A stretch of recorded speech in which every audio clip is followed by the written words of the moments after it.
Chief Judge of the United States presiding. All right, good afternoon, ladies and gentlemen. Please be seated.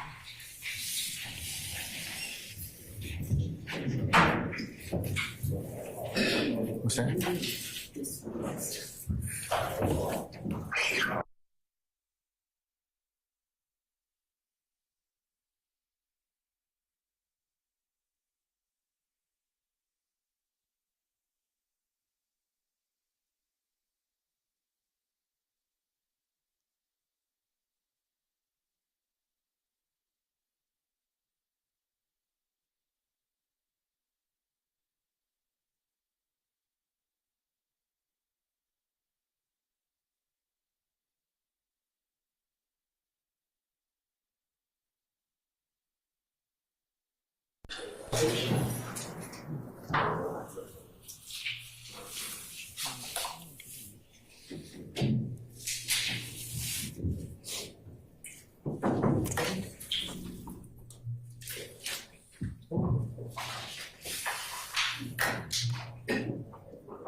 All right, ladies and gentlemen, please be seated. We got a couple more people coming now.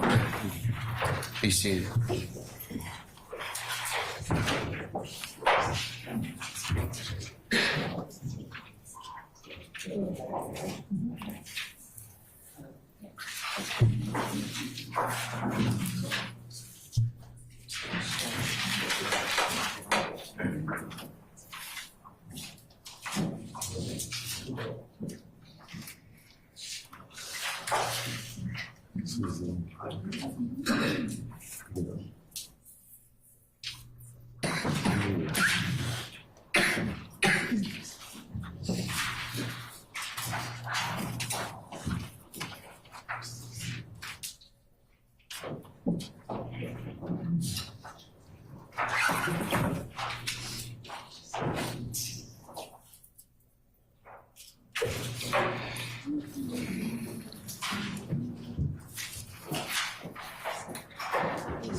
All right, thank you, Sergeant Ingram.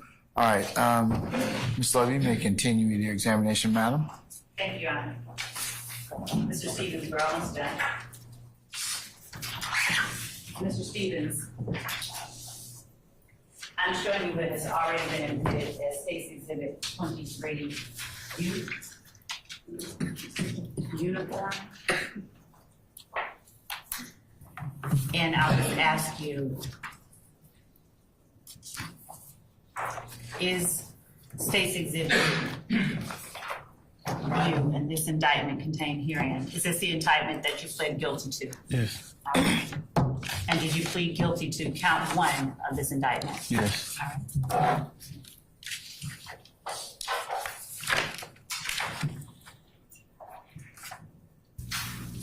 And starting after the letter C, would you read up until thereof to what you pled guilty to?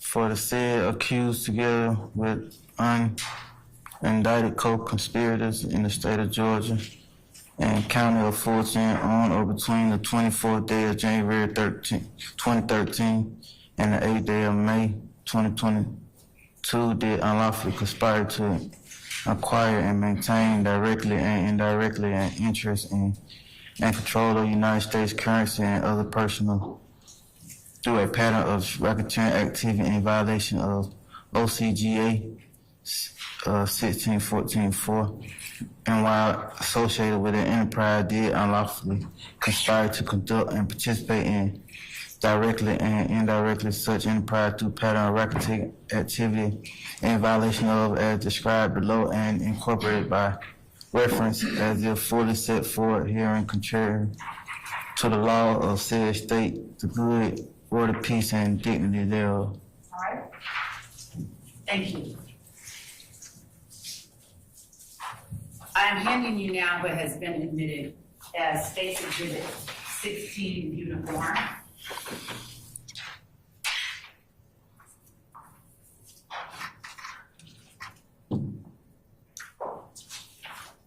Copy thereof. And ask you if you would read for the jury factual acknowledgement number 10 and number 11 out loud. On February 4, 2021, defendant participated in a group chat with YSL founder Jeffery Williams, aka Young Thug, and YSL associate Wanted Lee, aka Slime Like Shawty, wherein Jeffery Williams stated, YSL rule the world, kid, y'all just start bringing me the money. Man, y'all stop playing with me. On May 13, 2021, defendant participated in a group chat with fellow YSL founder Jeffery Williams, aka Young Thug, and YSL associate Martinez, Arnold, Mild Farter, Quintavious Greer, and Tommy Rosomna, and Wanted Lee, wherein Jeffery Williams asked y'all ain't beat him up or shot him yet. Then state y'all getting soft. All right. As to factual acknowledgement number 12 and 13, would you read those two out loud, starting with 12, and then stop after 12, and then 13? The gas station at 151 Cleveland Avenue is a location where YSL associates sell drugs. The gas station at 221 Cleveland Avenue is a location where YSL associates sell drugs. I'm showing you what has already been admitted as State's Exhibit 82J. Showing it to the defendant. And I'll ask you if you recognize that as 151 Cleveland Avenue. Yeah. Would you please publish that? Make it larger. Would you tell the jury who this is in the brown hoodie in the middle of the screen? BB. Is that Durante BB? Yeah. And showing you State's Exhibit 81J, please publish. Would you tell the jury who that is? Darius Ford.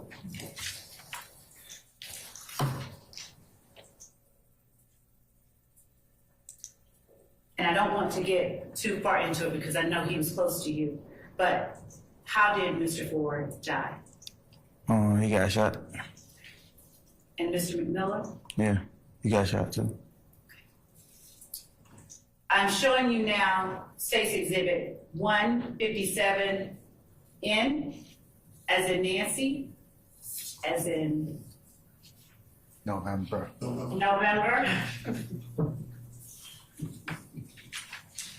Would you tell the jury if you recognize that as 221 Cleveland Avenue? Yes. And showing you 162 November? Is that 221 Cleveland Avenue facing Cleveland Avenue? Yes. Thank you.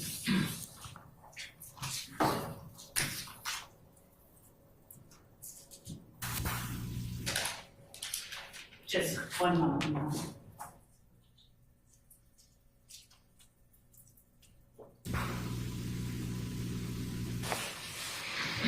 Thank you, Mr. Stevens. That's all I have for now. Thank you, Your Honor. Cross. Mr. Sharp? Say again? Thank you, Your Honor. Oh, okay, Mr. Steele, go right ahead.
Good afternoon. Good afternoon. Mr. Stevens, you are the youngest of 3 children to your mother. Is that fair to say? Yes. And you told us an older brother who I believe is 34 years of age. Is that right? Yes. And he works with Argo Cement. Yes. You have another older brother who works, he's 33, right? Yes. And he works with the Clorox company. Yes. And then you today are approximately 30 years old. Is that right? Yes. Okay. And your 2 brothers and you each have different dads. Is that fair to say? Yes. And you didn't know your father at all till well into your teenage years. Is that true? Yes. And God forbid your mother passed when you were 18 months. Is that right? Right. Now, you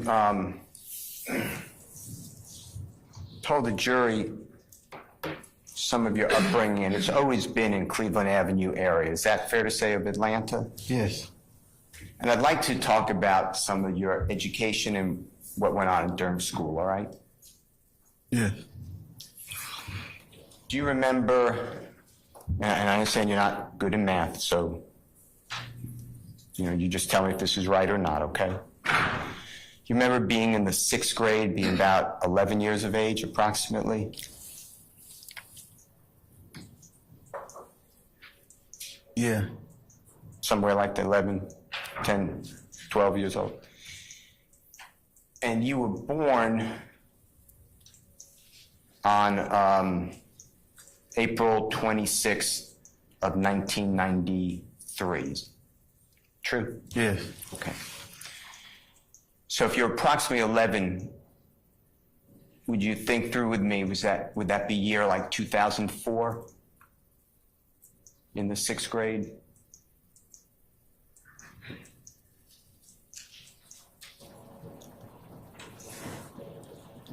Yeah. Yeah. And do you remember your teacher doing what I'll call a science experiment in the 6th grade? And do you remember that you liked that science experiment and wanted to do it yourself? You wanted to duplicate it? Yeah. But for whatever reason, the chemicals didn't match up and your chemical compound exploded. You've described in the past as like a bomb. Is that right? Yeah. And for trying to do that experiment, tell the ladies and gentlemen jury what happened to you.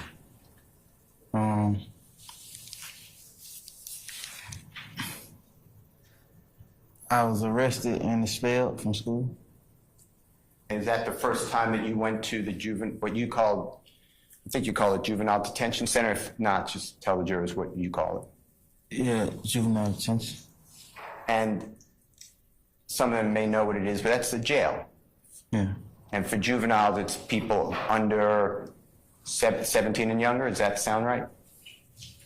You could stay till older, but that's generally right. Yeah, 21, I think. Yeah, 21, I think.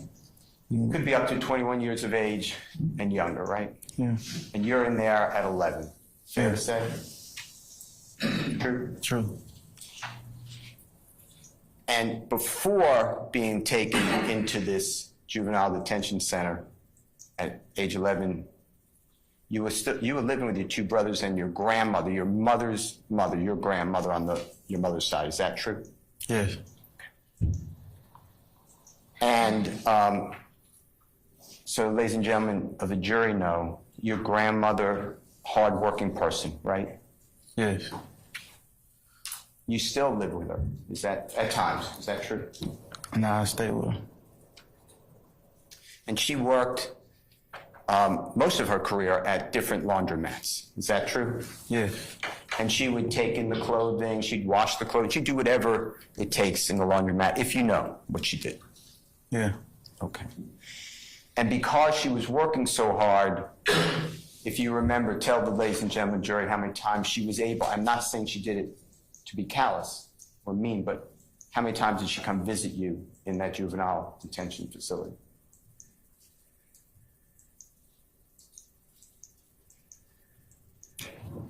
When she could.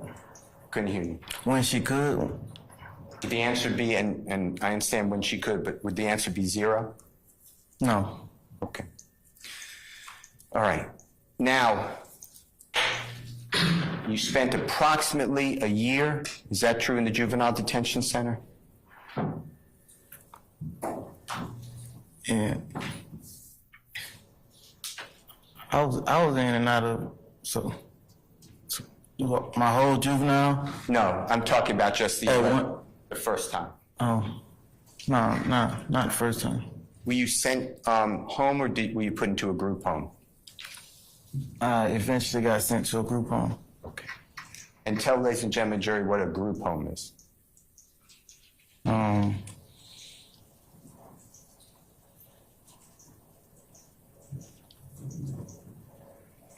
house full.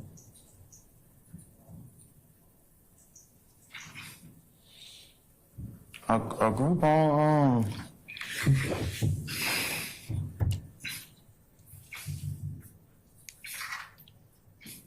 A house with other juvenile delinquents. I guess so they won't have to keep you in jail at such a young age. So they send you to a home, a group home with other people. Yeah, juvenile delinquents. You eventually got returned to your grandmother's home and lived with your two brothers. Is that fair to say? Yes. And were you approximately, if you were approximately 11 years of age when you went into the juvenile detention center in 6th grade, were you approximately 2 years later, about 13 years of age, when you went back to school with and lived with your grandmother and two brothers? Yeah, that seemed about right. Okay. And then in the 8th grade, that would have been about 2006. Does that sound right? Yeah, in 2004 was 6th grade, yeah. 2000, yeah. 2 years after 2004. Okay. And in the 8th grade, by this time, had you learned a lot about gangs and in the juvenile detention center? Yes. And hand signs of gangs? Yeah. And having people use little pricks into your body to try to make tattoos and markings on your body? Yes. All that happened. And when you got into the 8th grade, do you remember being arrested for firing a weapon, a gun at a party? Yes. And you got charged with the crime of aggravated assault. Do you remember that? Yes. Also, in the 8th grade, do you remember being arrested for a theft or stealing a lot of laptops from the school? Do you remember that? Yeah. Okay. And then you went back to the juvenile detention center approximately age 13. Is that fair to say? I can't really put the numbers with it. I mean, like, the timing, but I was in my juvenile life. Do you remember, if you don't remember, it's fine. Remember being sentenced to a year in the juvenile detention center at that time? I remember doing a year in juvenile. Okay. So if we add a year to 2006 in the 8th grade, that would be approximately you were released again in 2007. Is that fair to say? Yeah. And you would have been at that time approximately 14 years of age. That sound about right? Yeah. And is that pretty much where it ended for your formal education?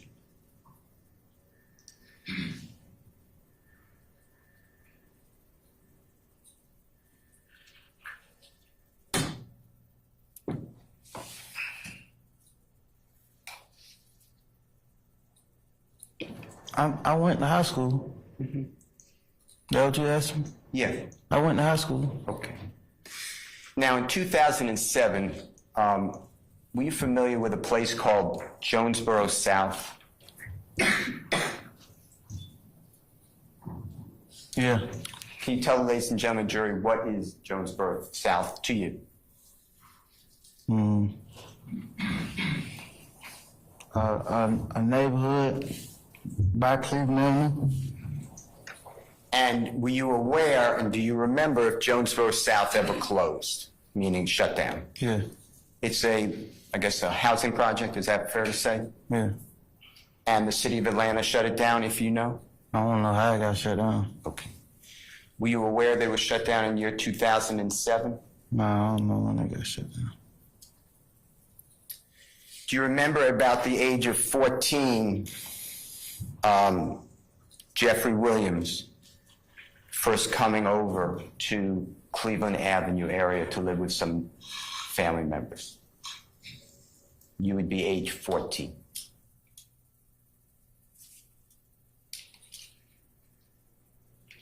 That could be true. I really don't. I couldn't hear you, I apologize. Say that could be true. I really can't put the time. Okay. Did you know that Mr. Williams came to Cleveland Avenue from the Jonesboro South apartment complex closing? How about that?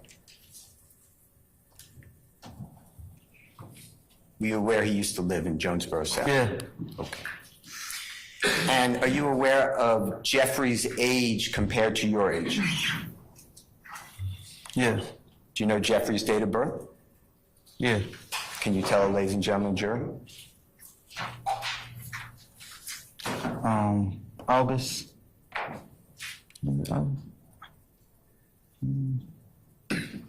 August 8th. Okay. No, I know August 8th. You said it's in August? Yeah. Is that what you said? Yeah. Okay.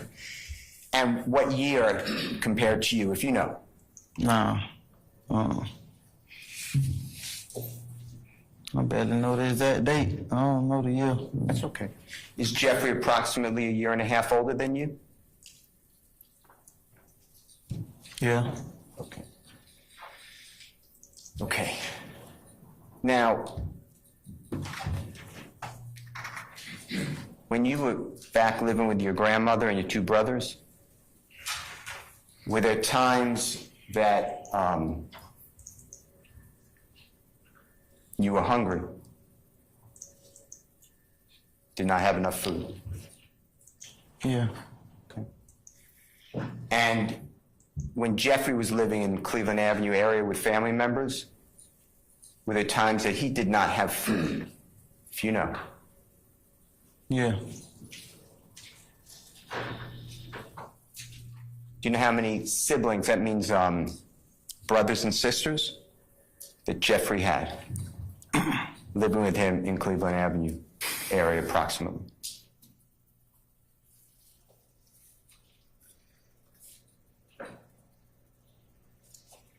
Nah, I know how many he got though. How many?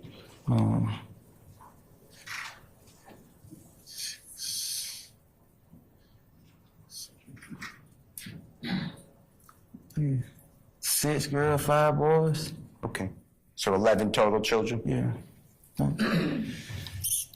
Now, around that time I'm talking about, when Jeffrey first comes into Cleveland Avenue area and you're living there with your grandmother, okay? That's the time period I'm focused on, okay? I'd like you to focus on that time. Were there times that there were no utilities in your house, meaning at times there was no electricity or heat, air conditioning, water, things like that? Did that happen? In my house? Yeah. No. How about Jeffrey's house? It may could have been. Were there times that you were hungry and you had no money to buy something to eat?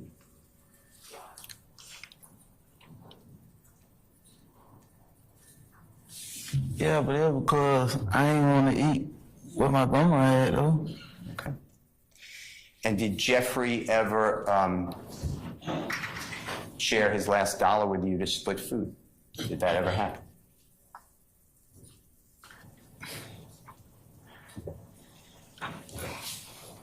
I recall McDonald's had a $3 meal.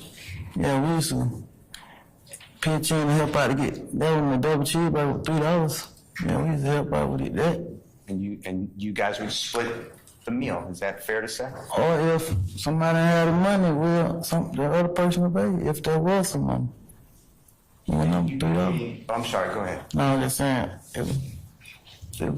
we found $3. I mean, we put together $3 to get the McDonald's, man. And you took care of each other. Is that fair to say? Right. And you and Jeffrey became close at that young age. Is that right? Yes. I couldn't hear you. Yes. You referred to him earlier in your testimony last week as your brother. Yes. Is that how you think of him? Yes. Now, did there come a time that you realized that Jeffrey was very smart? Or is he very smart, in your opinion? Yes. And is he artistic? Meaning he's good drawing? Yeah. And he likes fashion? Yeah. And he's musically talented. Would you agree with that? Yes. And you wanted to be a chef, right? Yes. Now, watching Jeffrey from the time you met him, how dedicated was he, tell the ladies and gentlemen jury, to becoming a musical sensation or artist, popular artist? How hard did he work? He worked very hard. He worked hard. Have you ever seen anyone work harder at trying to become something in your whole life than Jeffrey? I ain't really ever seen anybody trying to become one in my life. And is it fair to say that Jeffrey had a mission to become a popular rap artist, musical artist? That's fair. I couldn't hear you. That's fair. Now,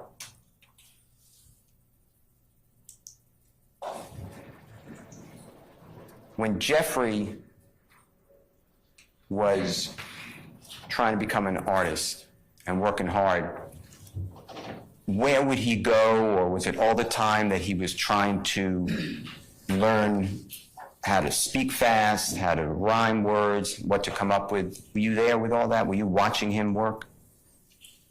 Say it again? Yeah. My bad. No, it's not fault. Jeffrey was working hard to learn music and how to present. Where was he doing it? Was it in studios, in homes, everywhere, in the street, social media?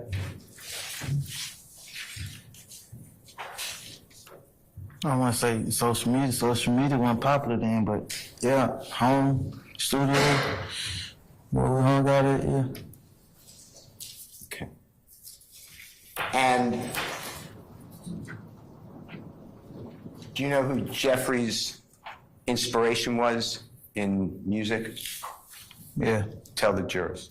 Lil Wayne. And tell the jurors about Lil Wayne's music to you. What was it like? What did it convey?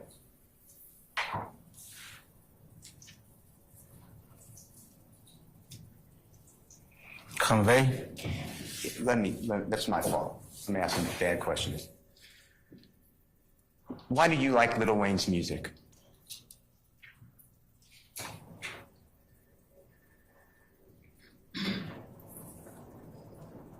I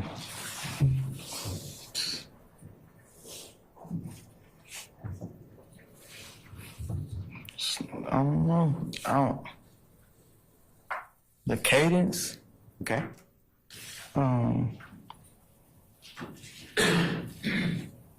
By the cadence, you mean like the beat?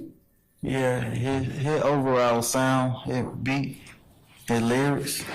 And about the lyrics, could you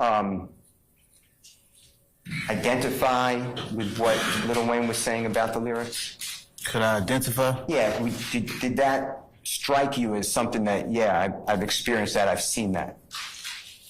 Did he talk about, what did Lil Wayne talk about or sing about or rhyme about?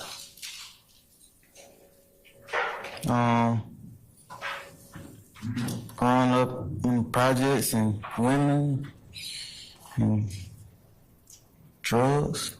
Stuff that you had some experience with or have observed, is that fair to say? Yeah. Okay.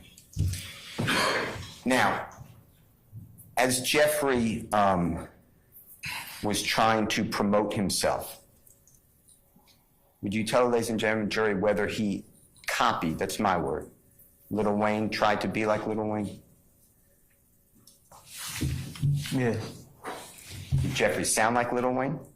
His voice and lyrics?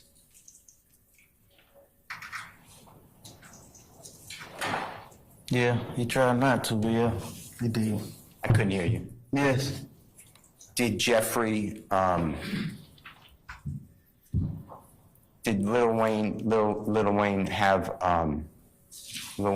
face tattoos? Do you remember tattoos on his face? Do you remember that? Yes. Okay. Did Jeffrey eventually get tattoos on his face? Yes. Did you get tattoos on your face? Yes. Had you ever seen anyone before Lil Wayne in rap who had tattoos on their face, if you know?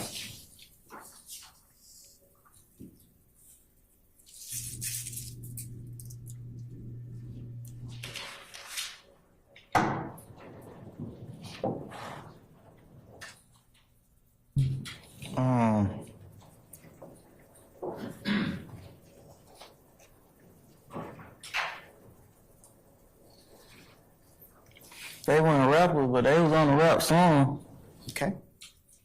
Do you know who the person you're talking about, and if it's just... I think it's like, they had a song with Jay-Z, Linkin Park. Okay.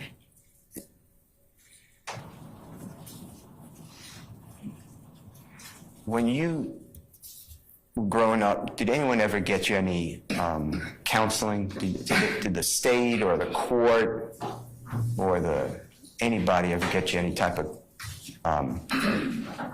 counseling?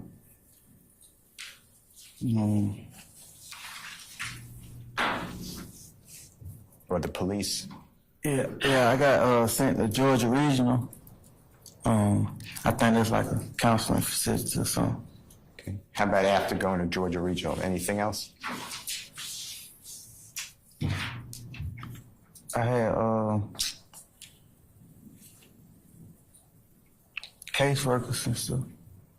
Okay. Like social workers? Yeah, social worker. Now, growing up in the environment that you grew up in and going through what you went through, would you describe yourself as angry?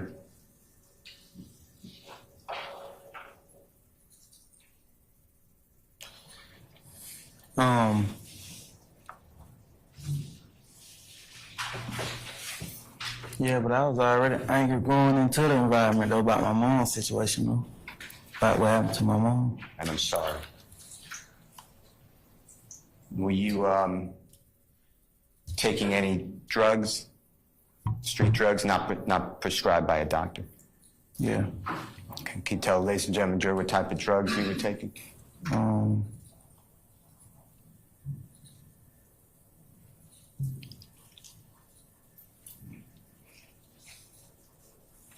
Weed, pills, Xanax pills, ecstasy pills, Percocet pills, alcohol.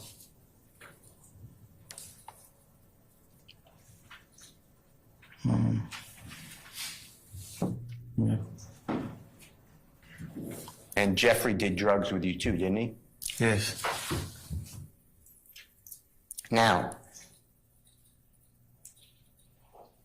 if you met Jeffrey approximately 14 and he's about a year and a half older than you, he would have been 16. Does that sound right? About 15 and a half, 16? That's all right. As the years went by, do you remember Jeffrey playing in like 17 and under clubs in the area? And when I say playing, I mean performing music. Yeah. I want to talk with you about a gentleman whose name came up to the ladies and gentlemen jury named Quentin Porter. Okay? Fair? Yeah. And he was also known as Boo or Big Boo. Is that fair to say? Yeah. And you said that he was older than you, right? Yeah. He older than Jeffrey, right? Yeah. And he was like a leader of people in that area. Is that Cleveland Avenue area or Rock Crew? Is that fair to say? People followed him. Yeah. Yeah. I can get my jacket on cold. Yeah, you can wear your jacket, sure.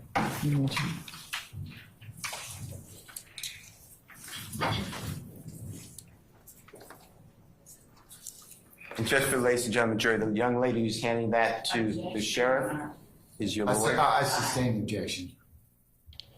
Okay. What, I ain't supposed to have my jacket? So you put your jacket on, sir. Oh. Yeah, go ahead.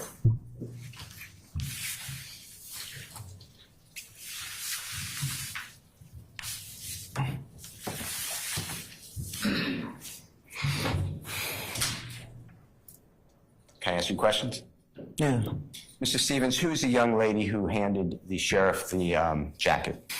My attorney, Chrissy Gladden. Okay. Now,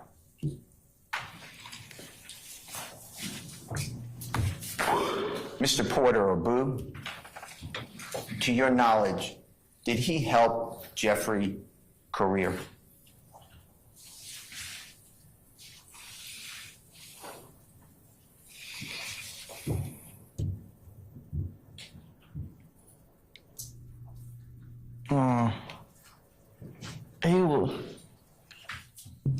He was like known in Atlanta, and like he was popular in like the Atlanta nightclub scene. So yeah, he often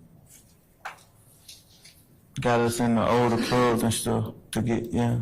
And when you're saying he was popular with the nightclub scene, you're talking about Mr. Porter, Quentin Porter? Yeah. And was he instrumental, is my word, that's a bad word. Did he assist getting, if you know, getting Jeffrey to play in these other clubs? Yeah, assisted in getting us inside the club and the music played. One more time, couldn't you? He assisted getting us inside the club and getting the music played. Okay. And if you know, did Quentin Porter himself and others, he have put up posters around the neighborhood saying, everybody go to this establishment, Mr. Williams or Jeffrey's going to be, Young Thug's going to be playing, and everybody would come out. Is that true?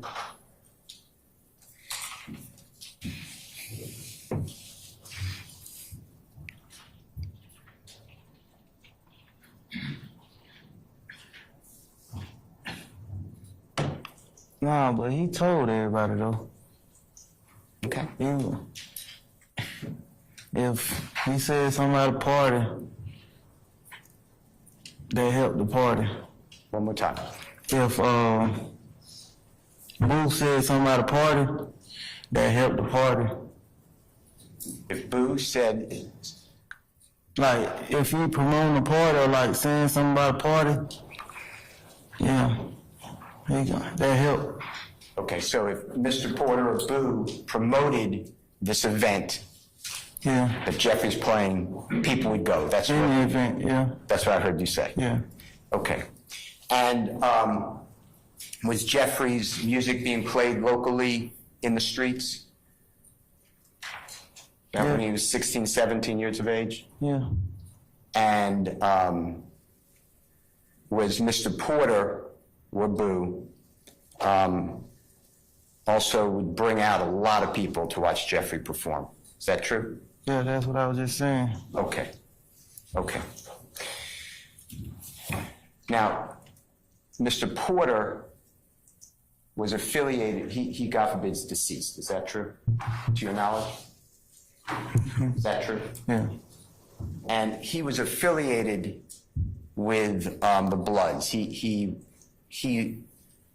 talked about himself being a member of the Bloods. Is that true? And Rockford.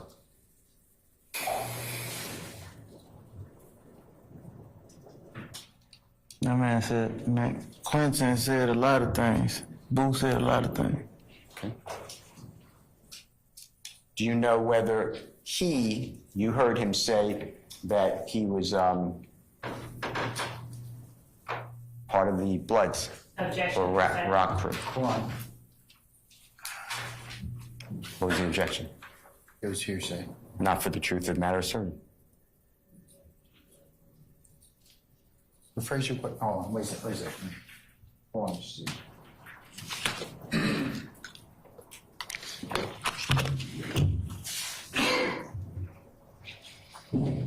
I'm saying objection. Now, when you would go to Jeffrey's shows, would you consider him a great performer? Did he do a great job? Yeah. And was it fun watching him perform? Yeah. And was it fun being in the audience and watching him perform? Yeah. A lot of girls? Yes. And people were drinking at the establishments? Yeah. And Jeffrey was becoming popular in the area. Is that true? Yeah. Yeah. Before Jeffrey started to perform and get a reputation for being a rapper in the area, would you consider him to be shy? Was he shy? Objection, Your Honor, on Basis. generalization, the time frame. I sustain the objection. You can rephrase, Mr. Steele. Before Jeffrey became popular by performing, was he shy? Was he quiet? How about that? Objection, vague. I sustain the objection. How would you consider and describe Jeffrey's demeanor outside of performing?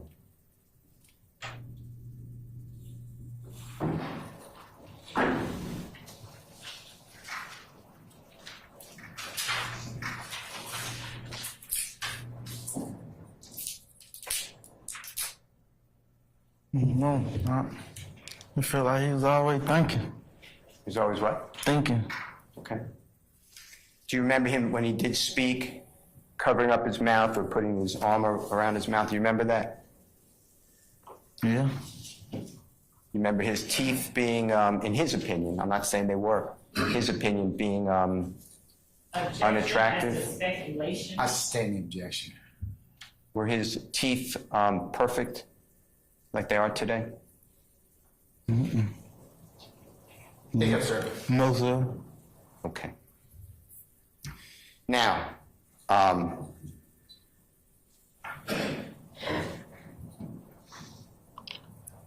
by the time Jeffrey's 20 years old, you're approximately 18 years of age. Is that fair? Yeah. And is it fair to say that by that time Jeffrey is well-known performer on Cleveland Avenue and elsewhere?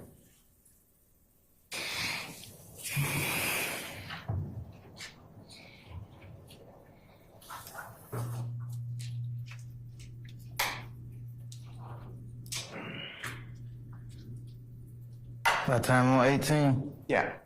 You remember Jeffrey putting out mixtapes? I Came From Nothing in 2011. Remember those mixtapes? I remember I came from nothing this tape, but the exact dates that it came out, I don't remember that. That's okay. But by the time those tapes were coming out, Jeffrey had a good following. Is that fair to say? He was popular. Yeah. And he was performing throughout Atlanta. Is that true? Yes? Yeah. He was performing South Georgia. Is that true? Yeah. In Alabama, right? Can't remember the exact states, but I know he was performing. Do you remember Florida and South Carolina? Oh, I remember Savannah, because they used to always have the spring break. Savannah used to like have, that was a tourist attraction area over the spring break. Peach Crush, Orange Crush, something. Do you remember by 2012, the next year? Jeffrey's about 21, you'd be about 19. 2013, Jeffrey's with a record label. You know who Gucci is? Yeah. Tell the ladies and gentlemen, majority who that is. Tell, Who Gucci is. another Atlanta artist, rap artist. And do you know if he signed Jeffrey to a record label? Yes. And then in approximately 2012, 2013, so Jeffrey would be approximately 21, 22, you'd be about a year and a half under that. Jeffrey was with a gentleman named Brian Williams, Birdman, doing Rich Gang. Do you remember that? Yeah, but I don't know no dates though. That's okay. That's okay. And do you remember that 2013, 2014, Jeffrey had gigantic hits playing on the radio throughout the world? I'm sorry. Your Honor, I'd ask that Mr. Steele Basis? repeat the question. I just didn't hear it. I couldn't hear him. What date? Said. All right. You can rephrase it, Mr. Steele, or repeat it. Repeat. We're just asking you to just repeat it. Mr. Stevens, by 2013, 2014, do you remember Jeffrey having big hits? Stoner, do you know that song? Yeah. Danny Glover, you know that song? Yes. Lifestyle, you know that song? Yes. Were they all, in your opinion, major hits? Yes. Okay.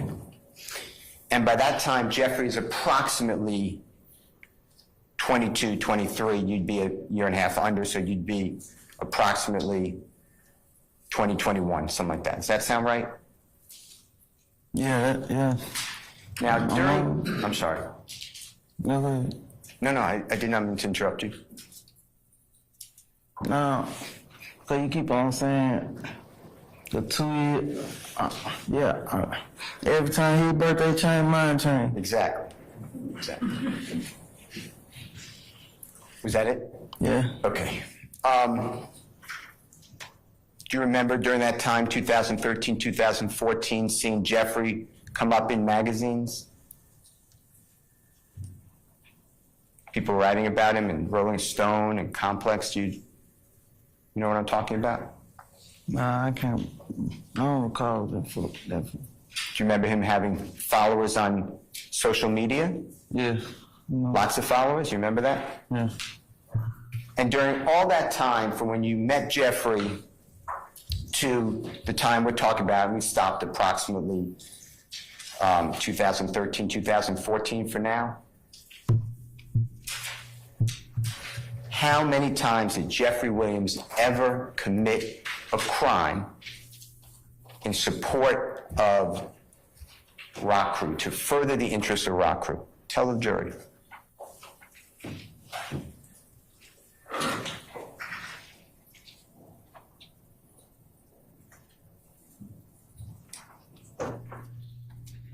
I don't recall.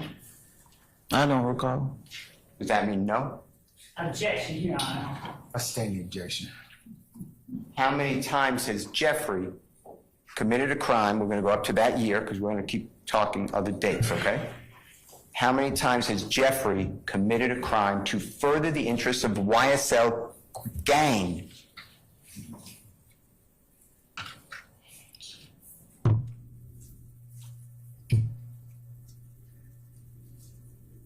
I don't recall. I don't know. You were committing, and I'm not insulting you. Right. I'm not trying to insult you. Right. But you were committing crimes during that whole time that you met Jeffrey until we stopped about 2014. Is that fair to say? Yes. You were committing crimes such as theft, right? Yeah. Is that true? Yeah. Potentially drug dealing. I know that came later, but potentially around the drug dealing. Is that true? Yes. Potentially armed robberies. Is that true? Yeah. And armed robbery means that not only did you take like my possession, like if I was the person targeted, you took, let's say my watch, but you did it with an offensive weapon, like a knife, a gun, brass knuckles, something like that. You understand that's the term? Yeah, well, I ain't robbed nobody though. Okay, that's why I'm asking you. So it's thefts, fair to say? Yeah. True? True. Okay.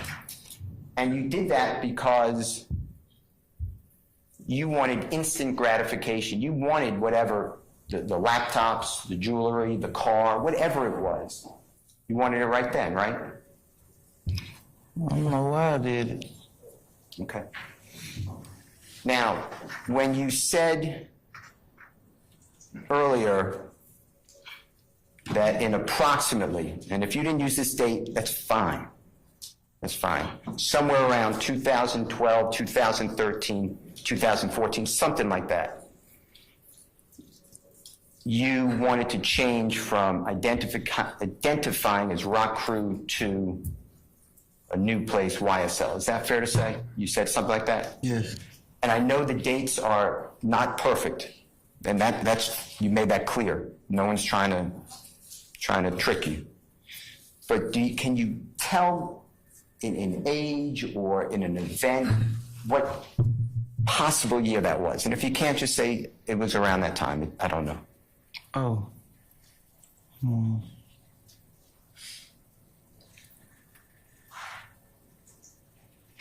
She I know the date. She told me the date. It was like You mean in your plea agreement? no, it was just she said something about October when it happened. I think me and my lawyer went over it.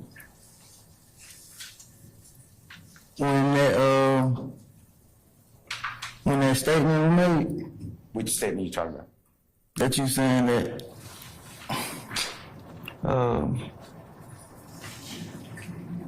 I no longer want to go by Rock Crew.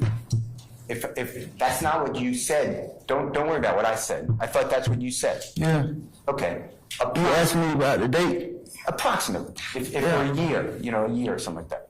If you know, and if you don't know, Mr. Stevens, just say it, Yeah, I know. I was telling you. I know. I remember it was me and my attorney talking about the date that was possibly happening. Okay. All right, let me ask you a different question. Do you remember a gentleman named Javaris Crittenton? Yes. You know who that is? Yeah. Tell the ladies and gentlemen, jury, who Javaris Crittenton is.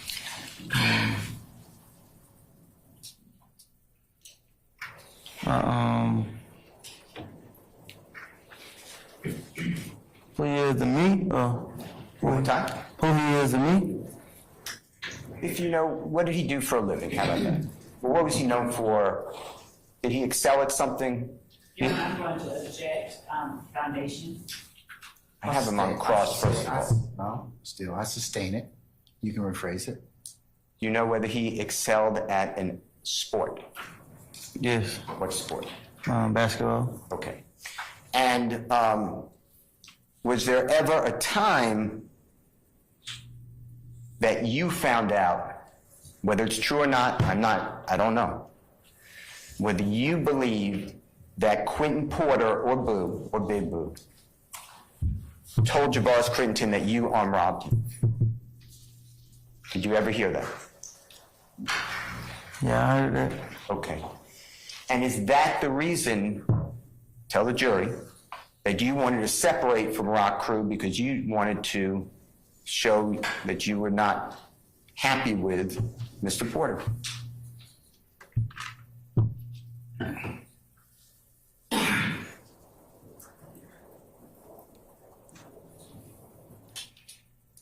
Yeah, I object as to ask and answer these. I'm over with the objection. I can answer it.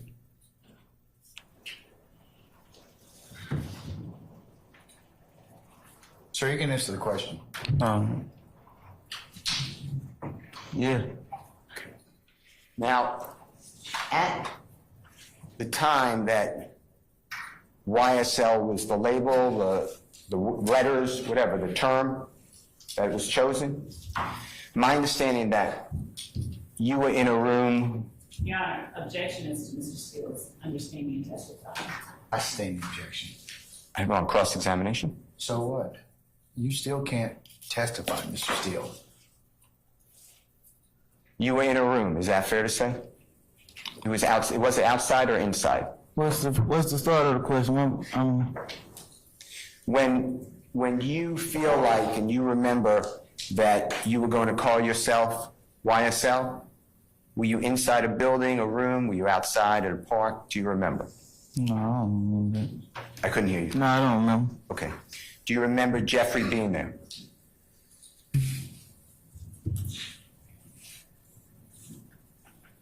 No, I don't remember. Do you remember Walter Murphy being there?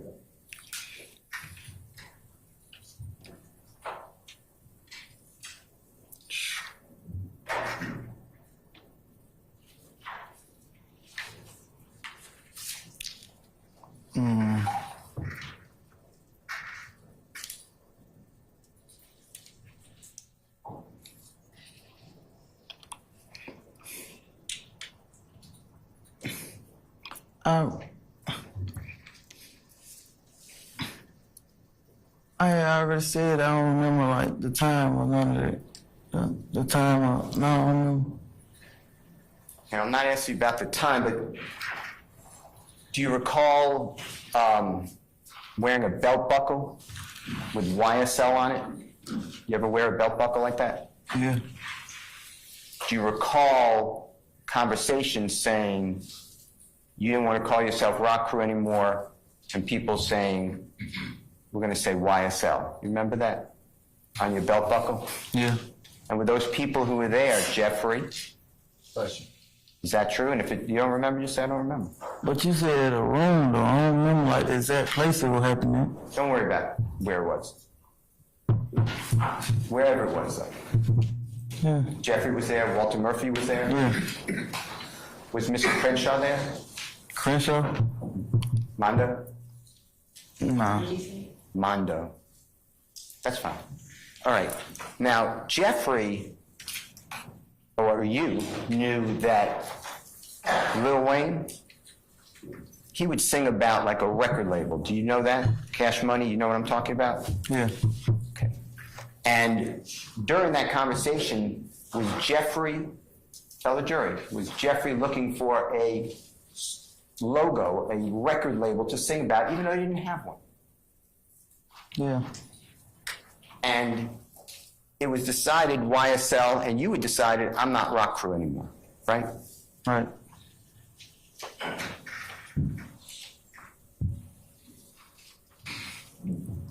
Now, I want to talk with you about your incarcerations since you've known Jeffrey, okay? Since you've known Jeffrey, you were charged with crimes in 2014, is that true? Yes. 2015, is that true?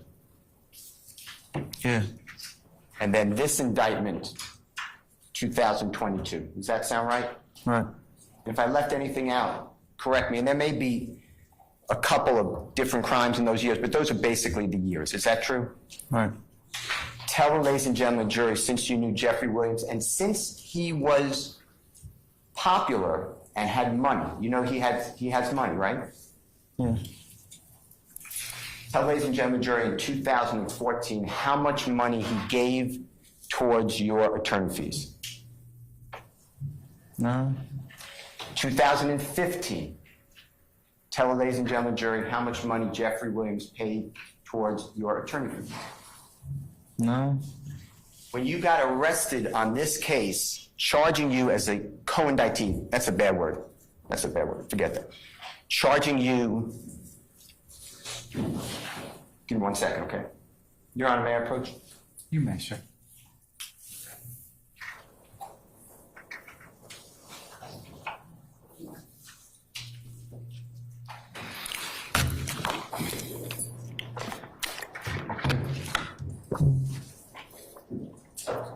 Your Honor, may I approach? Yes, you may, sir. May I approach you, sir? I'm showing you what's already been marked and entered. It says State's Exhibit 23UU. I'm just moving the first page. You can look at the first page. Then the second page, you can look at the second page.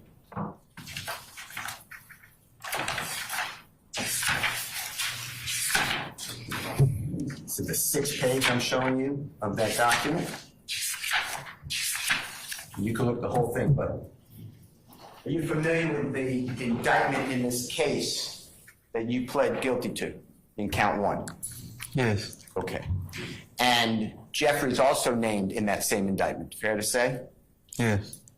When you voluntarily turned yourself into custody, right? No one, am I right? Yes. Voluntarily turn yourself in, just explain that to the jury. Tell them what that means.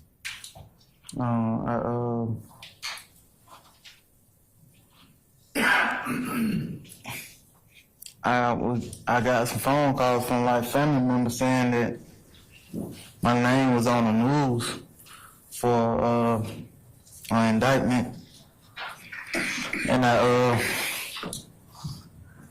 my grandma helped me get a lawyer, and I turned myself in. Okay. You came to the court, the jail, somewhere, and you said, I understand there's a warrant. Is that fair to say? Yeah, to jail. And you came with a lawyer. Yes. You just said your grandmother paid. Yeah. Did Jeffrey Williams, tell ladies and gentlemen jury, in any way assist you in any way with any finances? No. When you said that you are a founder, when it's been testified to, of YSL, how much money have you ever made from Jeffrey Williams?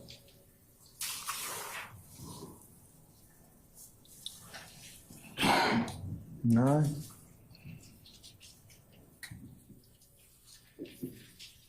Now,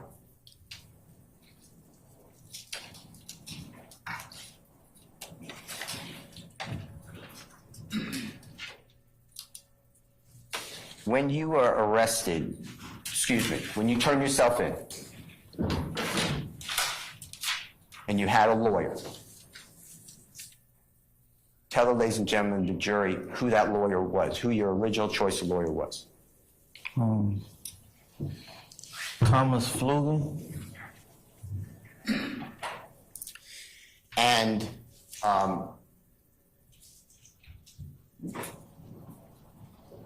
how much money did your grandmother pay to Thomas Flugen to represent you on this case?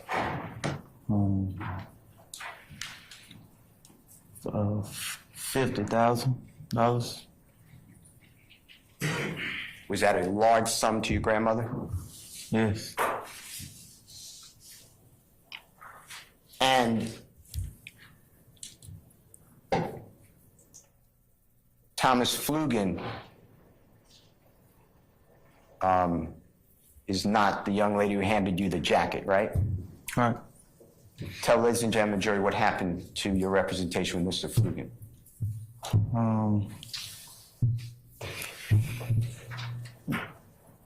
Mr. Flugen told me that he had to withdraw because his wife caught cancer and he was gonna have to be with her at the beginning of this trial.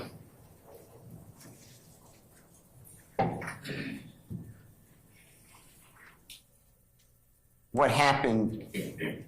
How did you get the Honorable Miss Christy Gladden to represent you? Can you tell, ladies and gentlemen, jury, how that happened? Thomas gave us half the money back. We paid him, and Miss Gladden was my attorney for when I went to prison. So I reached out to her because I knew she knew me.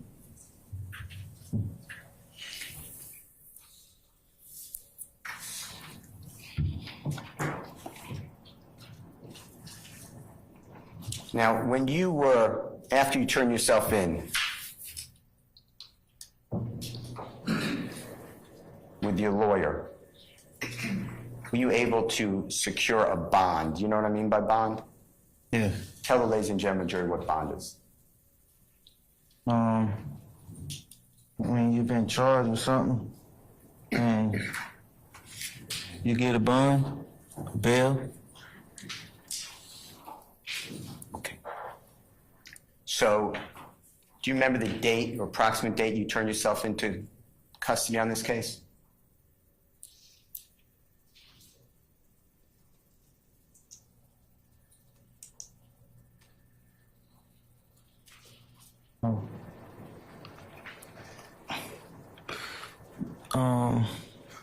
I think it was May. I don't remember the exact date. Okay. May 2022? Yeah. And then in front of you, you were released after you took a plea agreement, right? You were released, you went home, right? Yes. And that was approximately December 29th, 2022? I remember it being December. You could look at the second page of the document that's in front of you.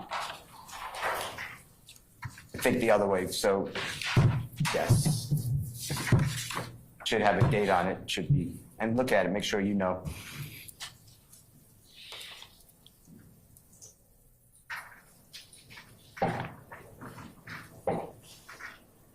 Yeah.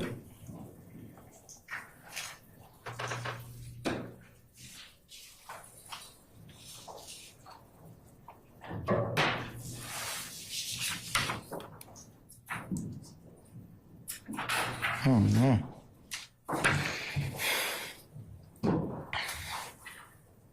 I don't see it. May I approach you, Honor? You may, sir. Thank you. May I approach you, sir? I see my birthday. I don't see it. It's okay. May I come up closer? Yeah. Yeah.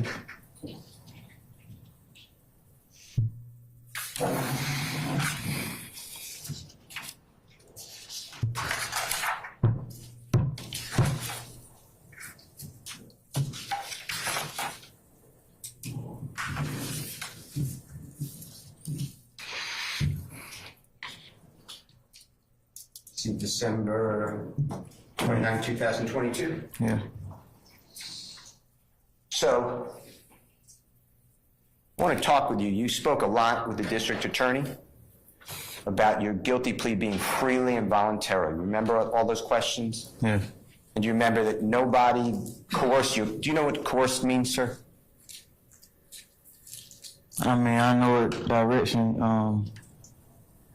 Nobody had like a gun to your face to make you. Is that true? No one forced you, right? Right. Okay. But I want to discuss with you what was going on around December 29, 2022 when you entered that guilty plea, okay? Is that okay? Yeah. All right. You had been in custody, that means, without a bond for approximately 7 months. Does that sound right? Let's do it differently. May, you turn yourself in, right? Mm-hmm. In June, you're in jail? Mm-hmm. July, you're in the Fulton County Jail, correct? True? Mm-hmm. Yes? Yeah. August? September 2022? October 2022? True?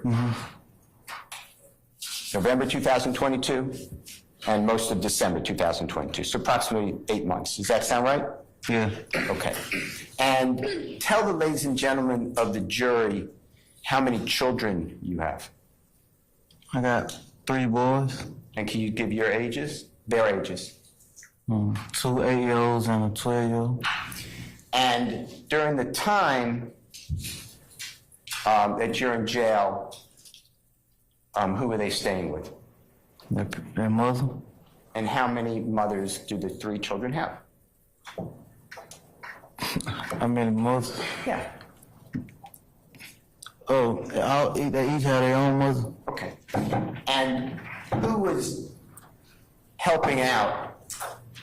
Well, you were in jail for approximately 7 or 8 months.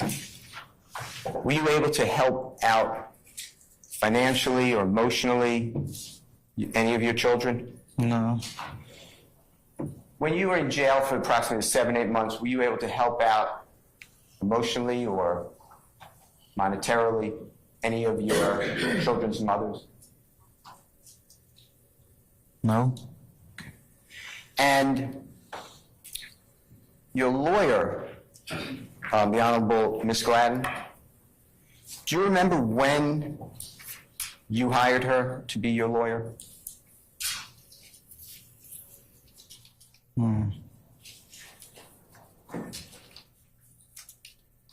Not the exact date.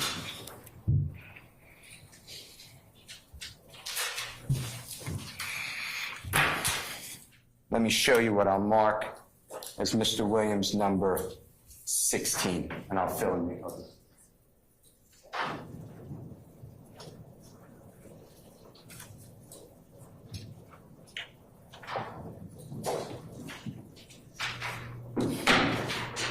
May I approach, sir?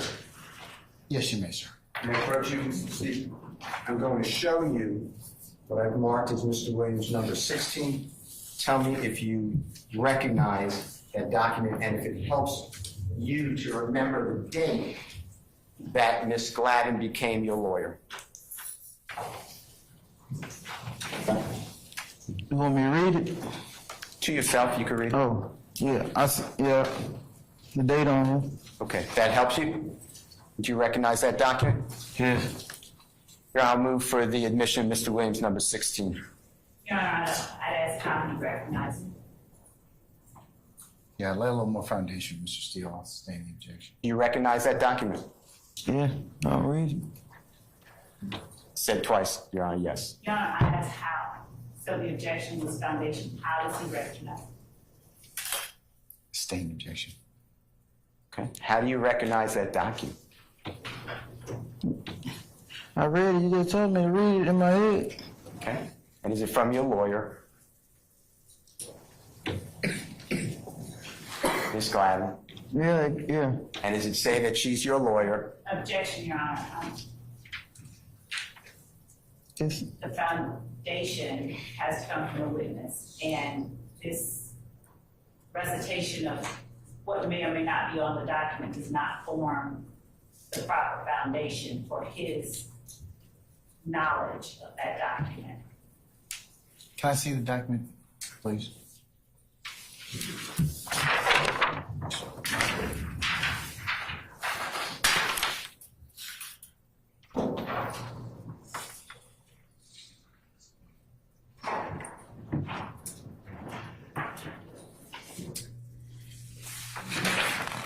Chris, we got it.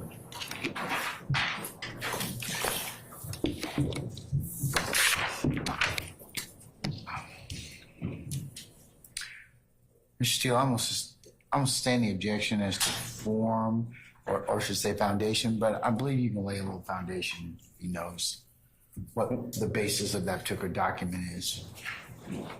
What date did you hire Miss Gladden, approximately?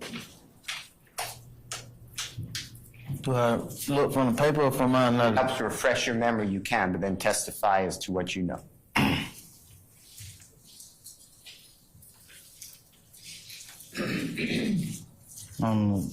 The So, as I'm reading the paper, it says it's an entry. No, when you're finished with the document, put it down and then you can testify from it, okay? Testify is your memory at that point, okay? No, I don't remember the date that she. Okay. Approximately how long before you entered your plea on December 29, 2022, was Miss Gladden your lawyer? I know I hired her in December and entered my plea in December too. Okay. So a couple of weeks? Yeah. All right. And do you know how much you paid Miss Gladden to represent you on this case? Objection, no. Goes. I'm gonna rule the objection, Ms. Love. Go ahead, sir. You can answer the question, sir. All right. Nah, because my grandma did. My grandma. I don't remember. I don't know how much she paid her. Do you know if Miss Gladden works with a big law firm or is she a solo lawyer?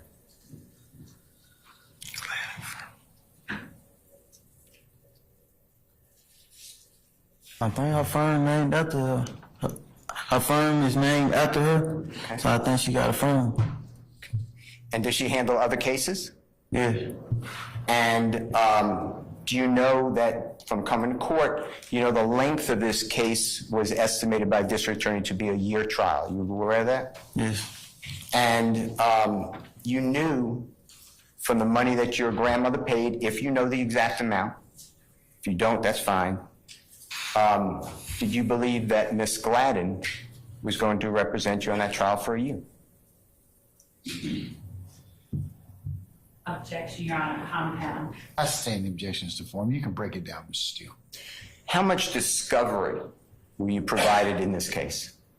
The district attorney's office. I remember her going over in the iPad with me while I was in court. While I was sitting in court. Remember hearing 8 terabytes of discovery? I remember the word terabyte. Okay. And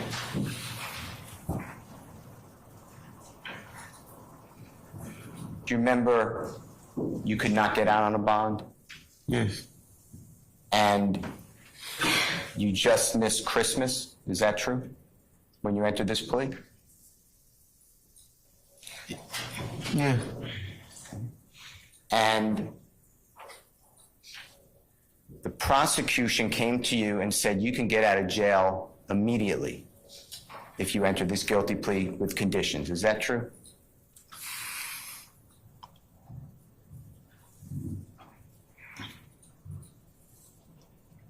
I didn't say immediately, but they said I can get out of jail though. Didn't you get out the same day you entered that guilty plea? Yeah. Speak up, sir. Yes, sir. Now, in the Fulton County Jail, tell the ladies and gentlemen jury about the food.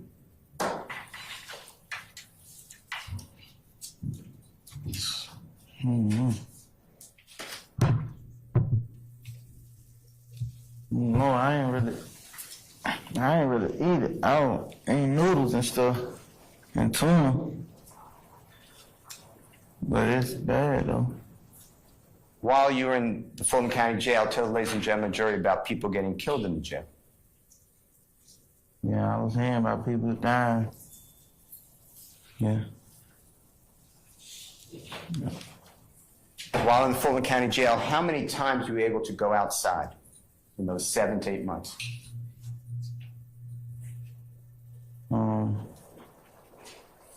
So the gym got windows, but you don't go outside though.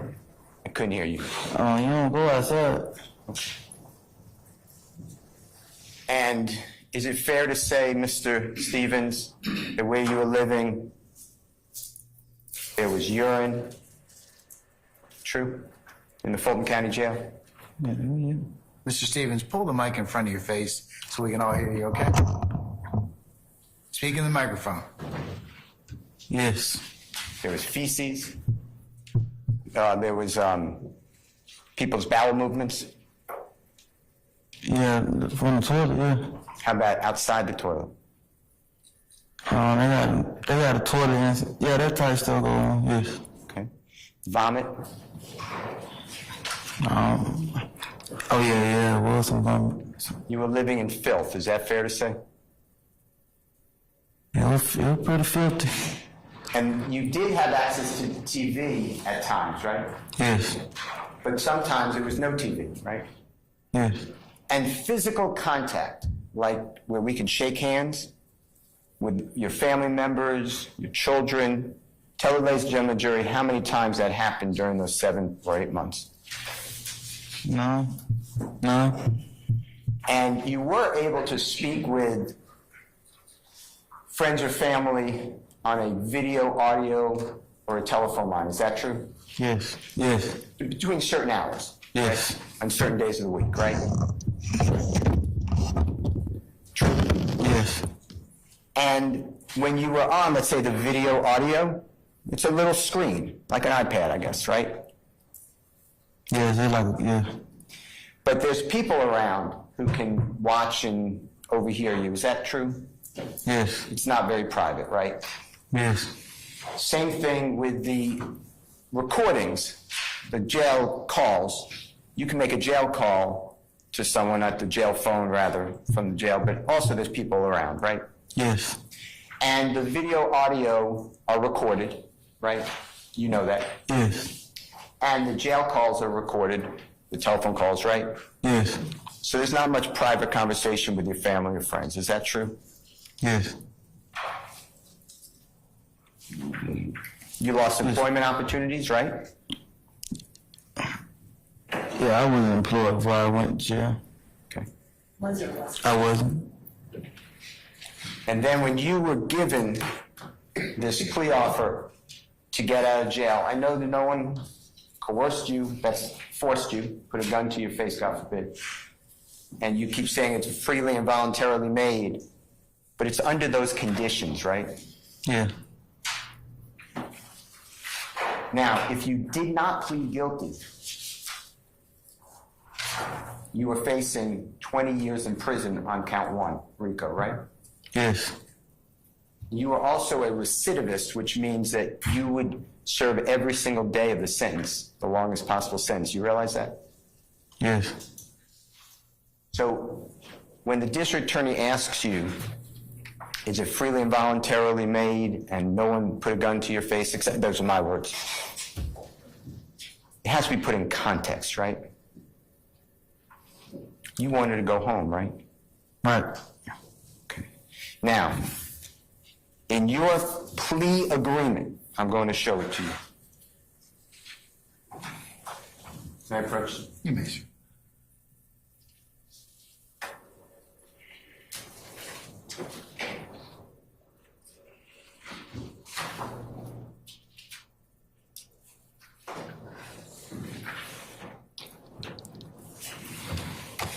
May I just see something, Mr. Stephen? May I approach? You may, sir.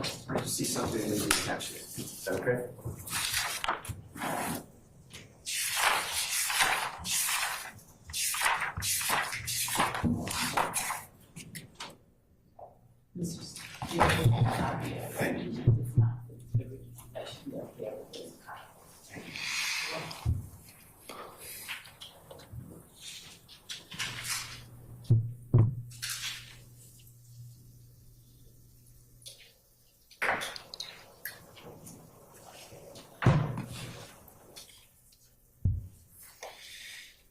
Now, Mr. Stevens,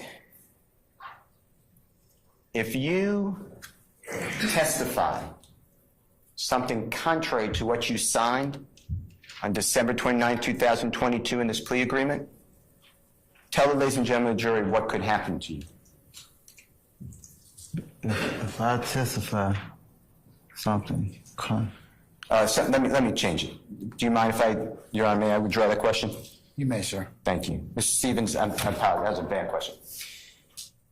If you were to say something under oath today or Friday or, not Friday, Thursday, Wednesday, or tomorrow, that is different than what you agreed to on December 29, 2022, tell the ladies and gentlemen jury what can happen to you upon motion of the district attorney.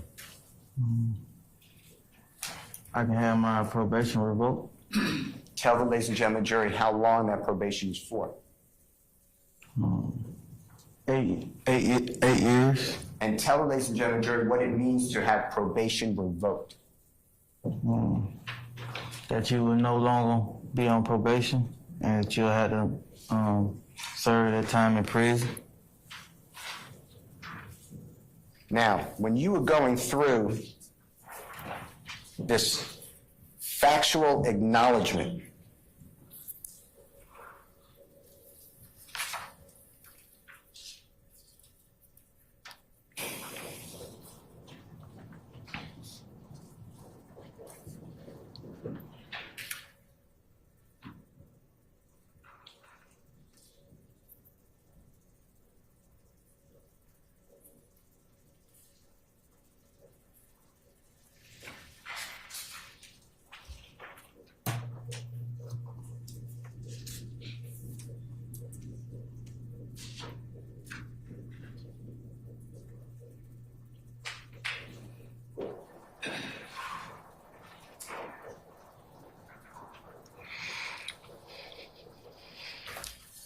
on page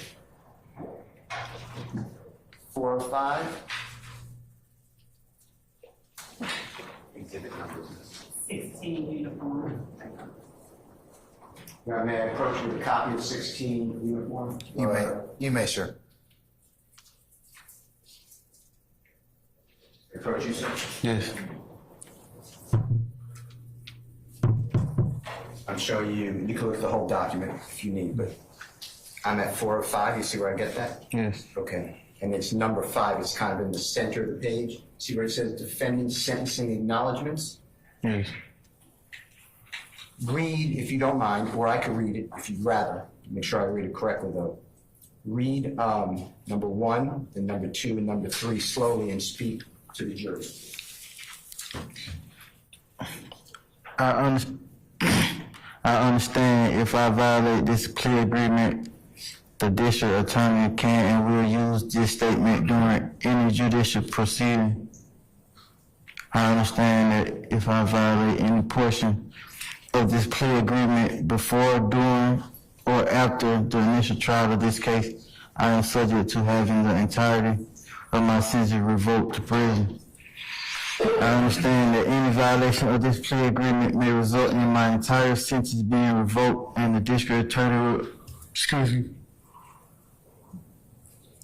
I understand that any violation of this plea agreement may result in my entire sentence being revoked and the district attorney will recommend that I serve up to the maximum sentence allowed by law in Georgia Department of Correction prison. Now, I want to go over that plea agreement as well. If you would, Your Honor, may I approach? You may, sir. On 16U, touch this.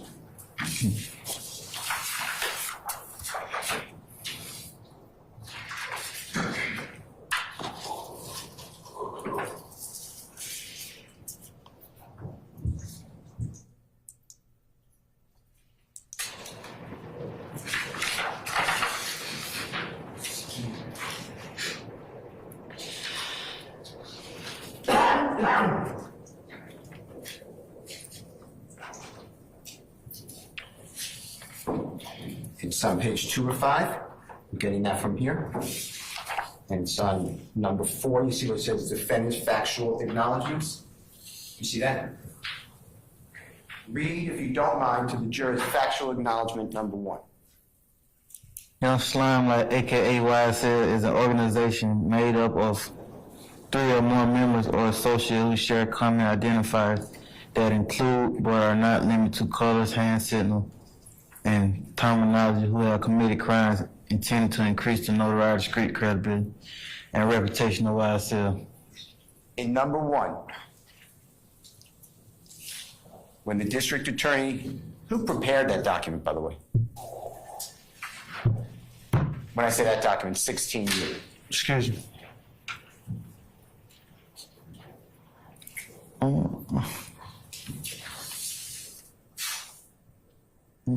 I don't know. Okay.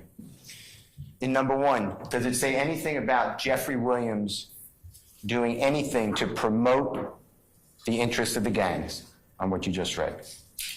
No. Number 2, read it to the jury. Defendant is one of the founding members of Young Slime Life.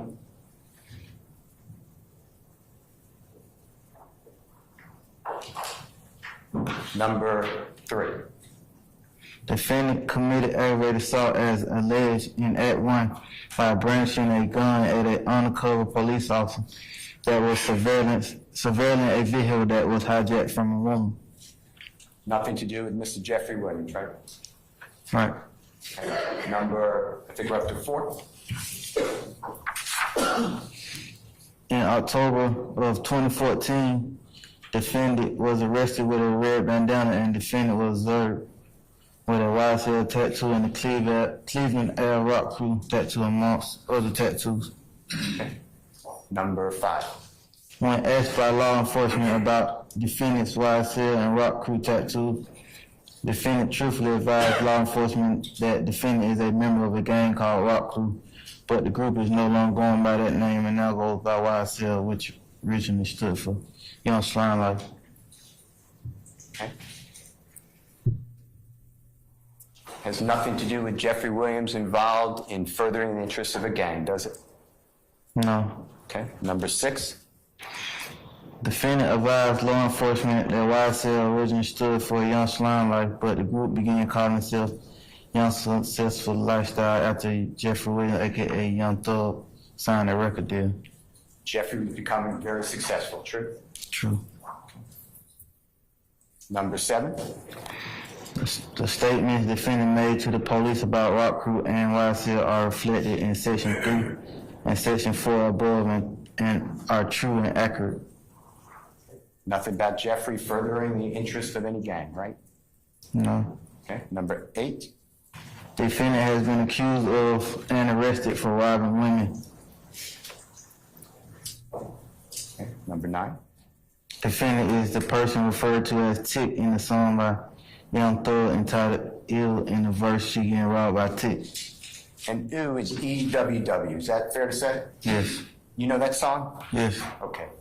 And when were you charged with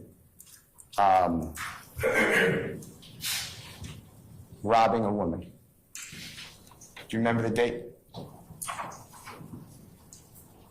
Over 2014, you remember all? Yeah, my attorney just told me that, yeah. Okay. And you saw some documents Yeah. last week? Yeah.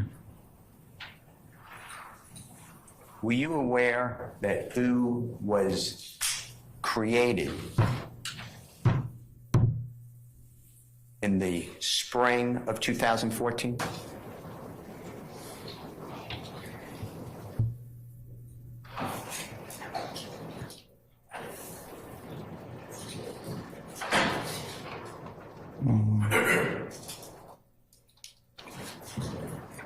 I ain't know. I don't know. Because you're not with Jeffrey when he's doing all that work, are you? No.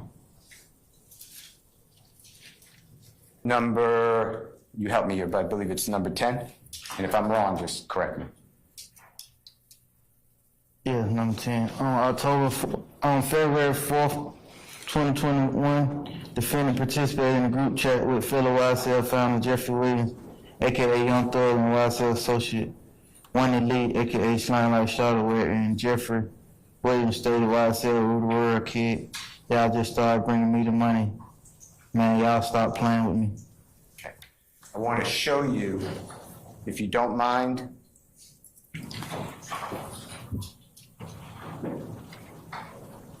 look at your indictment. Let me get you the page.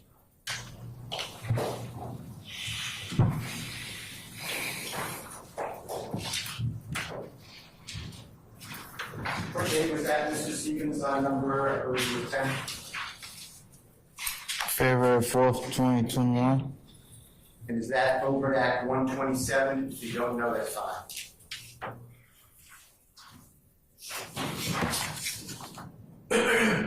No, I don't know. Yeah. Okay. Do me a favor. In that same document that's in front of you, the bigger document, and remind me of that number on it. The exhibit number?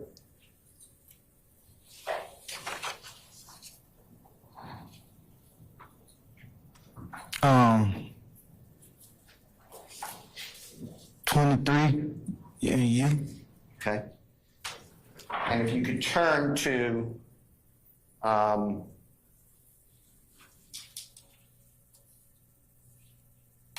over at 127 of that indictment. Do you know how to do that? Turn to page 127. No. Over. May I approach, Your Honor? You may, sir.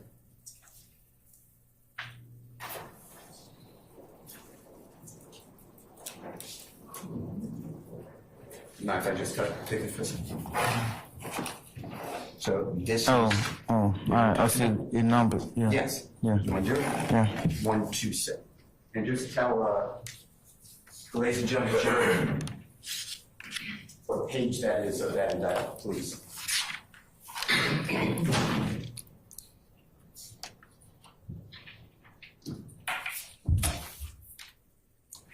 Now, Say again? you ready now? Please. Oh, page 47.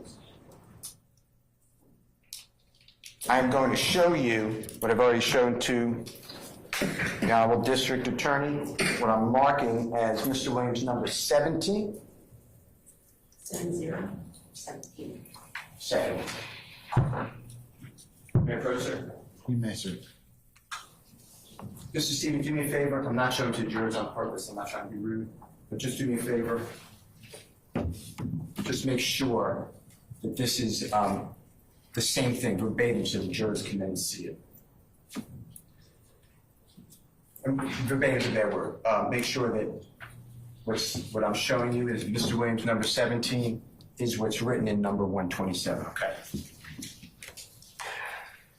Yeah, it's the same. Okay. Your Honor, I would move for purposes of demonstrative Mr. Williams number 17. Any objection to defendant 17? No, Your Honor. All right, defendant 17 is admitted for demonstrative use. Your Honor, Public to see fit.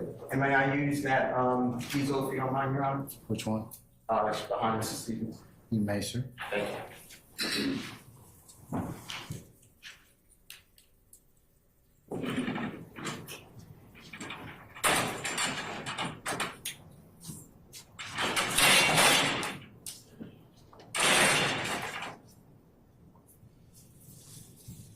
Mr. Stevens, I'm putting this behind you, but you can use, we can move that if you want, or you can use the exact indictment, okay? This way the jurors can see it too, okay? Now, in your plea agreement, may I approach one more time? You may. Can I see your plea agreement for 1 second? May I? Well, yeah, well, I'll give it right now.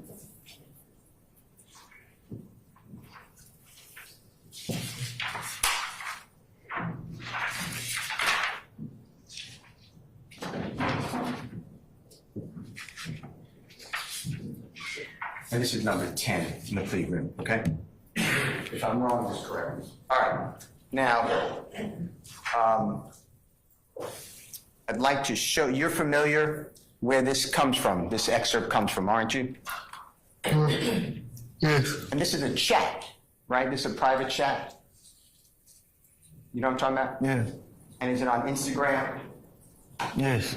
And you're in that group chat or along with Mr. Williams and other people, fair to say? Yes. Okay. And the prosecutor put in a part of that chat. Do you remember seeing that this morning? Yeah. And that was not the entirety of the chat, was it? What the prosecutor put in?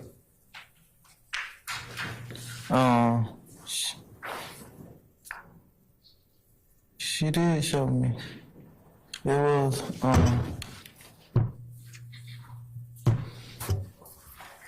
and she showed me. I don't think she showed y'all. I don't know. Okay, but do you remember it being 25 UB? Wait, I'm wrong. Not 25 UB. I don't know. Regardless, I'm going to show you, okay? I'm going to show you the chat. Tell me if you recognize it.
Can I approach you? Yes, you may, sir.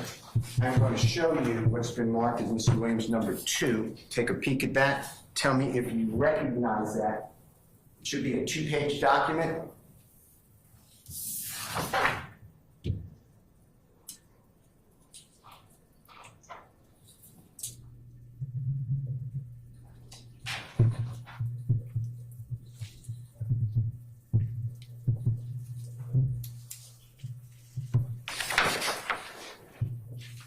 Yes.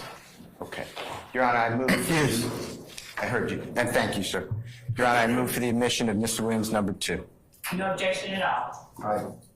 Defendant Williams 2 is admitted and may be published as you see fit. Thank you, Mr. Kokomo. It should come up on your screen, but you can use it right in front of you, okay? Mr. Stevens?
Mr. Stevens, Mr. Kokomo must be having a little difficulty. Let me ask for the court's permission, and we want to publish it. I'll just show you Mr. Williams number 3 while he's doing it, okay?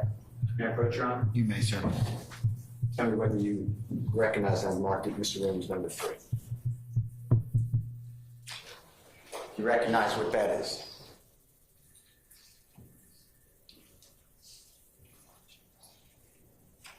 Yes. Okay, and does it accurately depict a screenshot? Your Honor, before getting into that, I'd object and ask that the witness testifies how he recognizes it.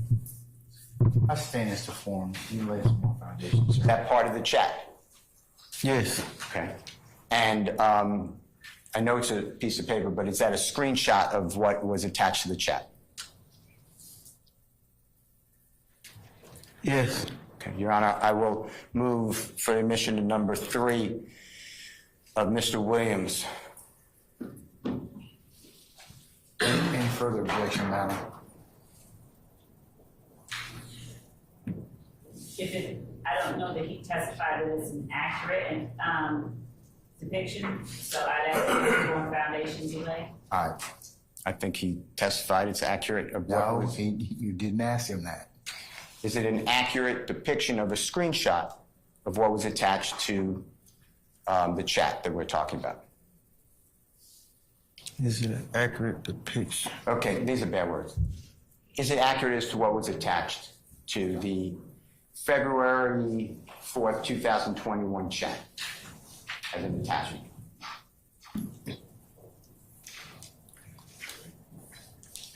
I don't know if this is the exact picture, but this is what we were talking about. Okay. All right, and I'll show you the exact picture, okay? Mm-hmm. Your Honor, with that, I'll show him the exact picture. I'll show it to him, see. You continue to lay your foundation. Can you do it? I'm sorry? Hold on a second, Mr. Steele. He's trying to be in there. All right, try now, sir.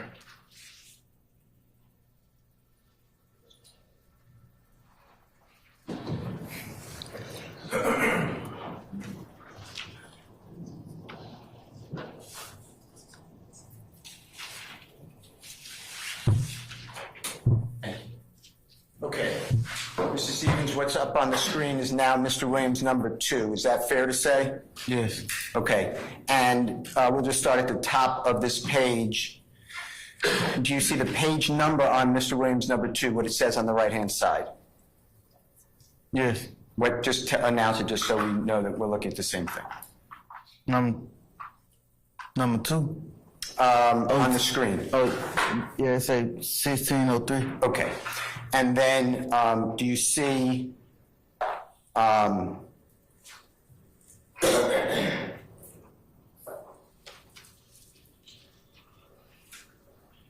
very top, it says author. Do you see that, what I'm talking about?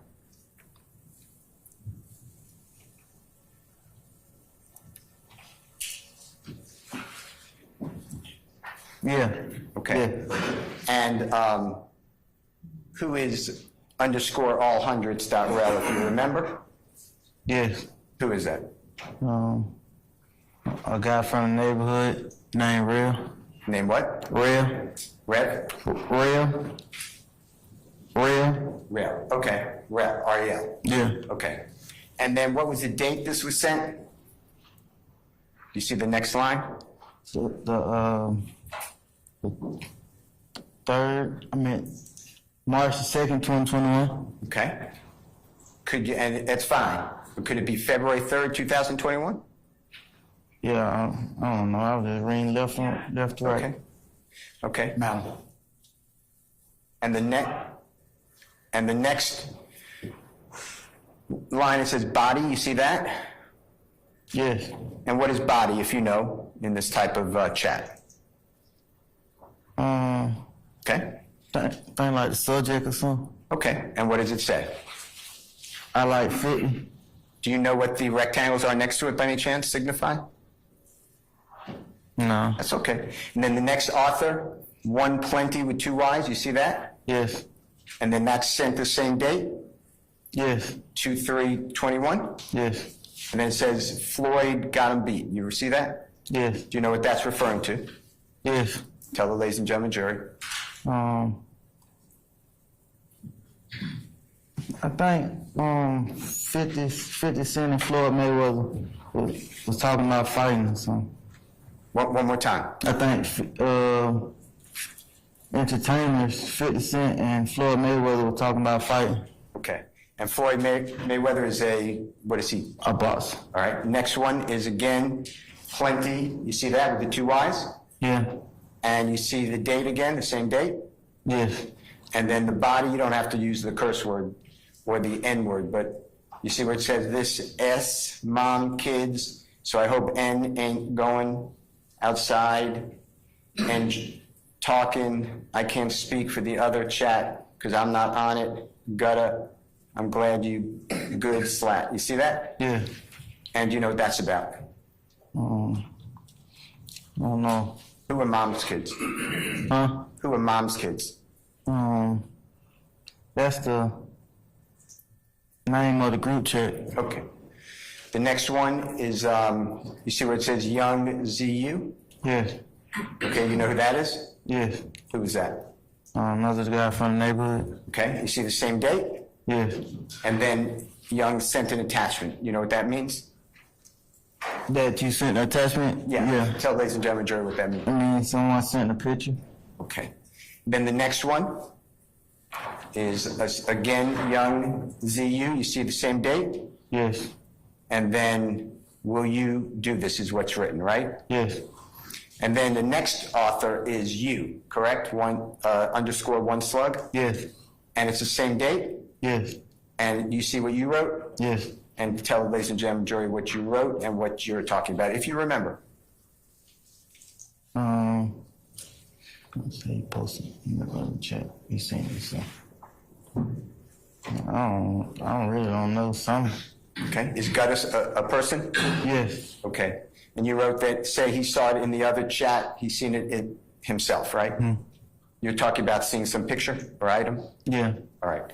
The next one is from Gutta, one underscore, you see that? Yes. And he's responding to you. Is that fair to say? Yes. And what did he say? So somebody told him I only sent the video in the other chat. Okay. Do you remember what video he's talking about? No, I think they talking about. I ain't sure though, but I think they talking about somebody slept with somebody's girlfriend. I don't know. I Okay. think that's where they were going though.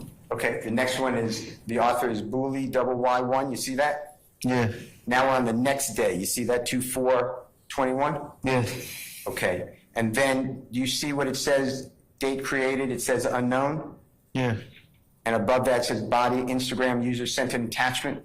yeah, Tell the ladies and gentlemen jury, is it the same attachment you just said, like a picture? yeah, Okay, and then it says underneath that, you see where it says under text, T-E-X-T, you see what I'm talking about? yes, And it says yo at Little Uzi Vert, you see that? yeah, Do you know who Little Uzi Vert is? yes. Tell the ladies and gentlemen jury.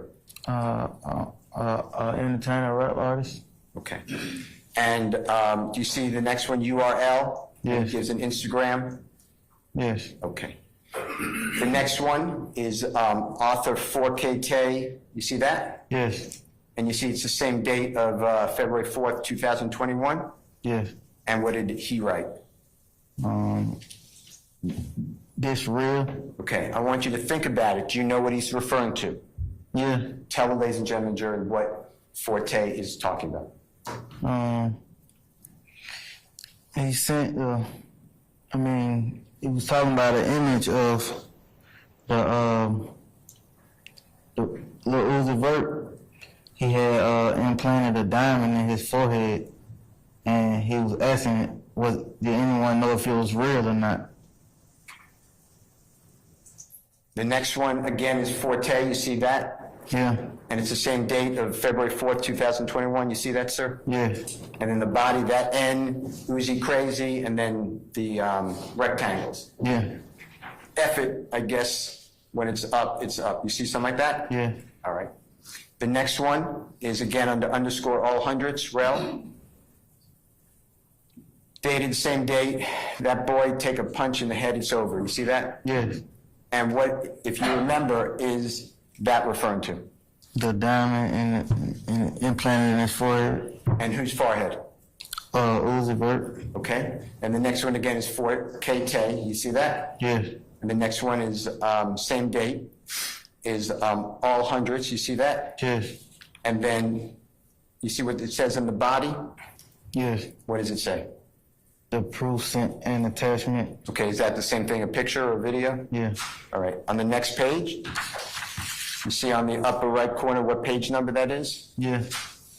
You see where it says, what page number is that, sir? 1604. Okay. And then you see under the text, Yes. and what does it say? It's a competition now. Tory Lane just got a 87 billion piece put onto his forehead now. And who is Tory Lanez? Not a rap artist. And what is your group referring to in this?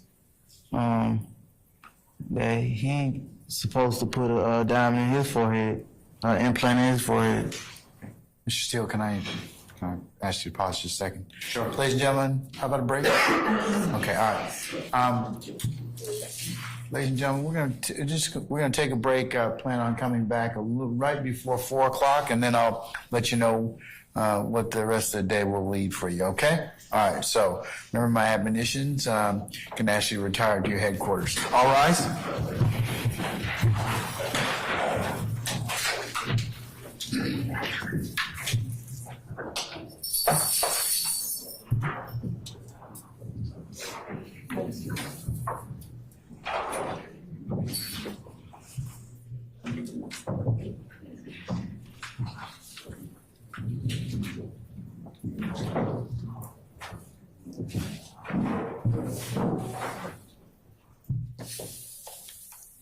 All right, ladies and gentlemen, please be seated. Our jury has left us.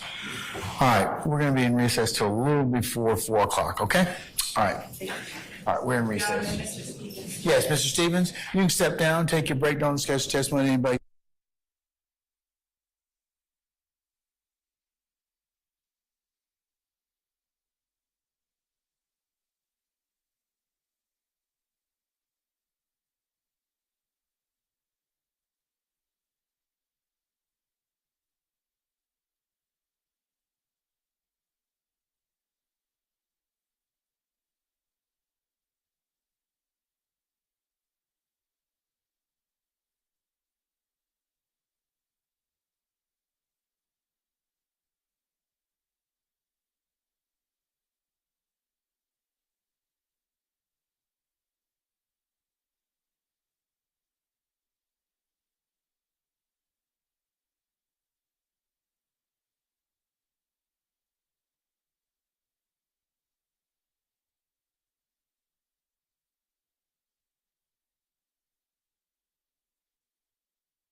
You let Ingram know that we're about ready.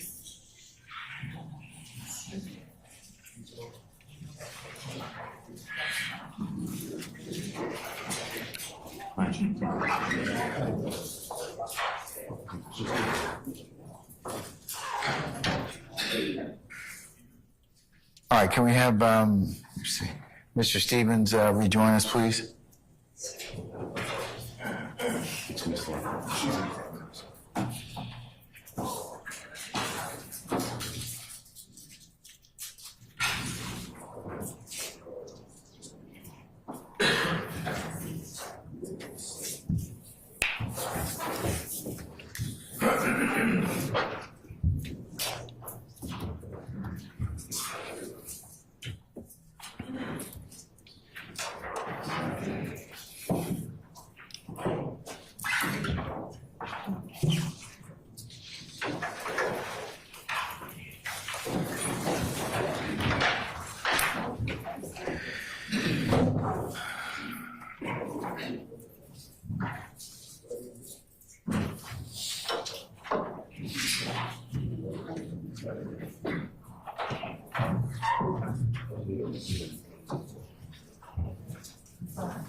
All right, ladies and gentlemen, please be seated.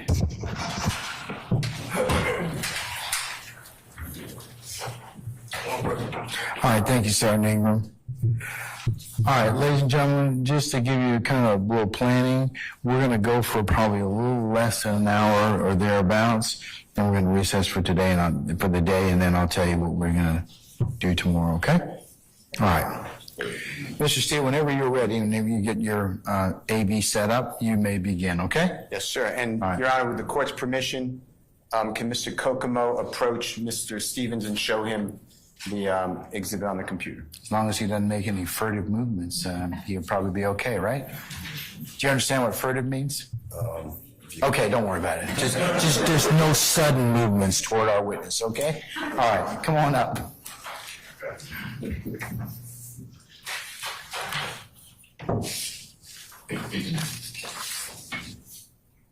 Y'all hold, get in line. Yeah, to lower it. Yeah, sorry, my apologies.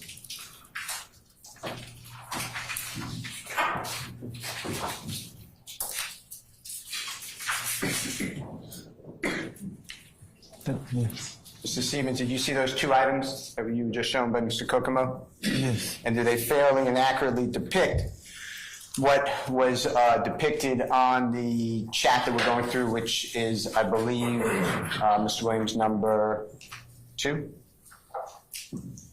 Yeah. Let me ask a better question.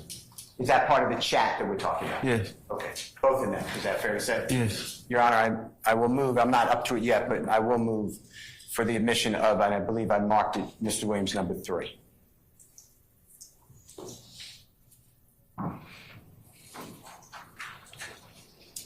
Any objection to Williams 3? For clarity, is that just the last video that was shown? These are 2. You should have 2 different, Number 3 consists of 2 videos, Yes. or just the last? one picture, one video. Same exhibit. Okay. There's no objection to the state. All right, so defendants 3, which is a photo, a screenshot, and a video, are admitted and may be published as you see fit. Okay. Your Honor, can we go back to, I believe it's Mr. Williams, number 2, where we stopped before the last break. If Mr. Kokomo can put that back on where we were, Mr. Stevens, okay? Just orient yourself.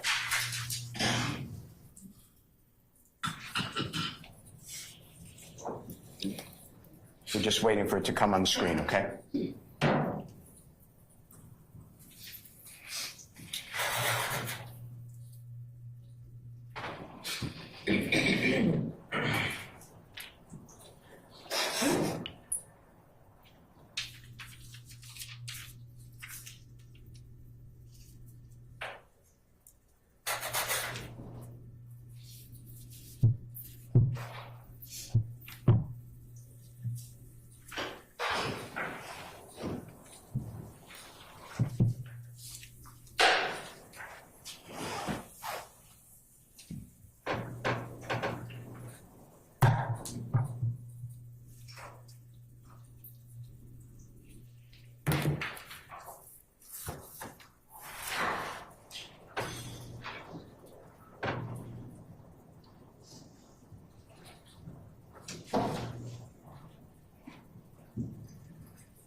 Excuse me.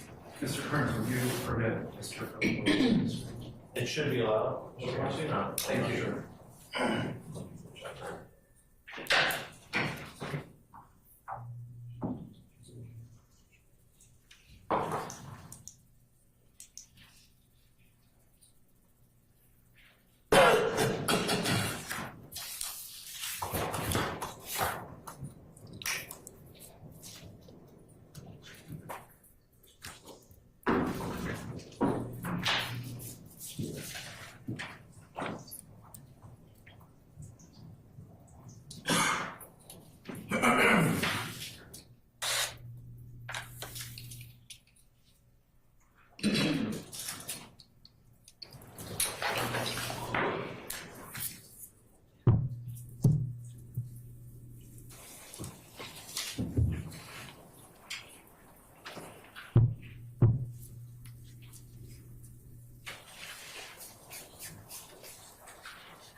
Excuse me, Mr. Kearns, could you re-admit Mr. Copeland Yes. and re-enable his sharing? Yes.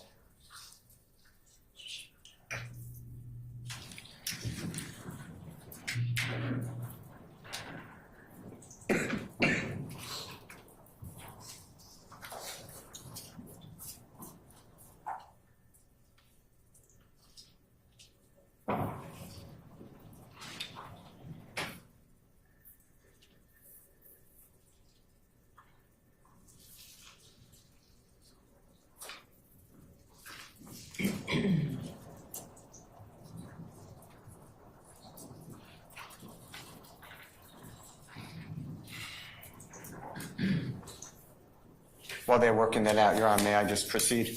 Yes, yes, sir, you certainly may. Okay. Mr. Stevens, I'd like to show you where I'll mark as Mr. Williams number 4.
Excuse me, Mr. Kearns, would you let me know? Oh, did I get it up?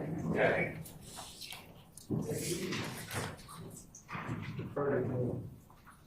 Okay, while Ms. Love is looking at number 4, let's go back, okay, to where we were. This should be Mr. Williams number 2, is that right? That we were talking about? Yes.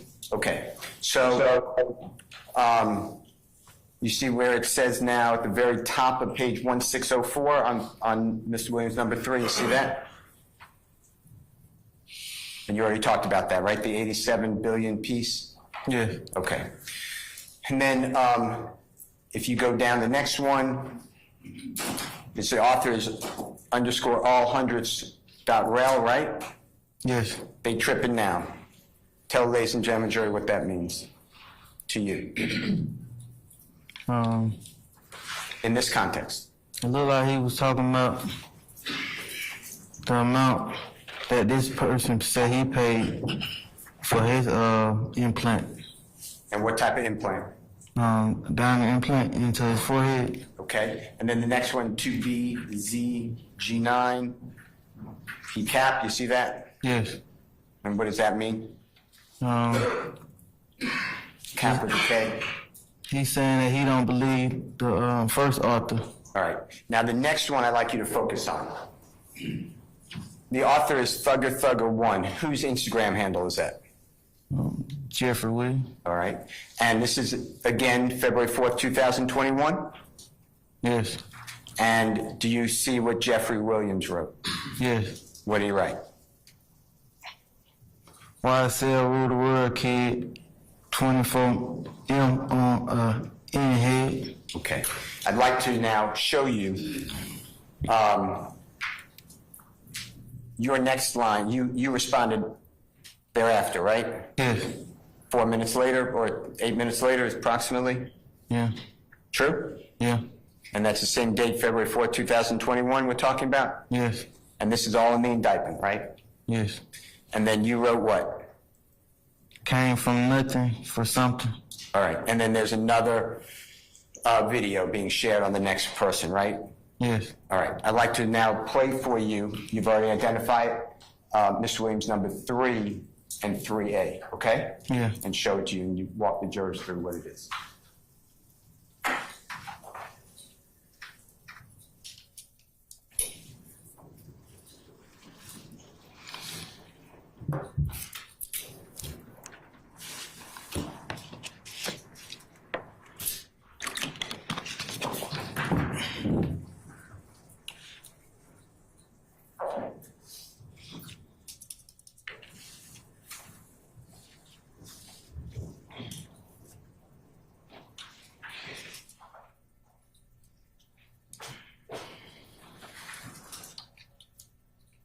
Can you show,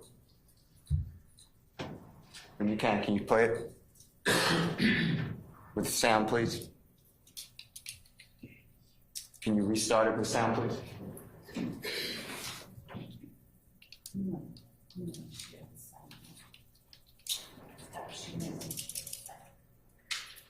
Come on the front. Hey, y'all get in line. And slide through the world. Believe it. 24 million on their heads. You know, put 24 million on the front of their head. Y'all get in line. Who is that speaking? Jeffery Williams. And what did he say, tell the ladies and gentlemen jury, to your understanding? And what's he talking about?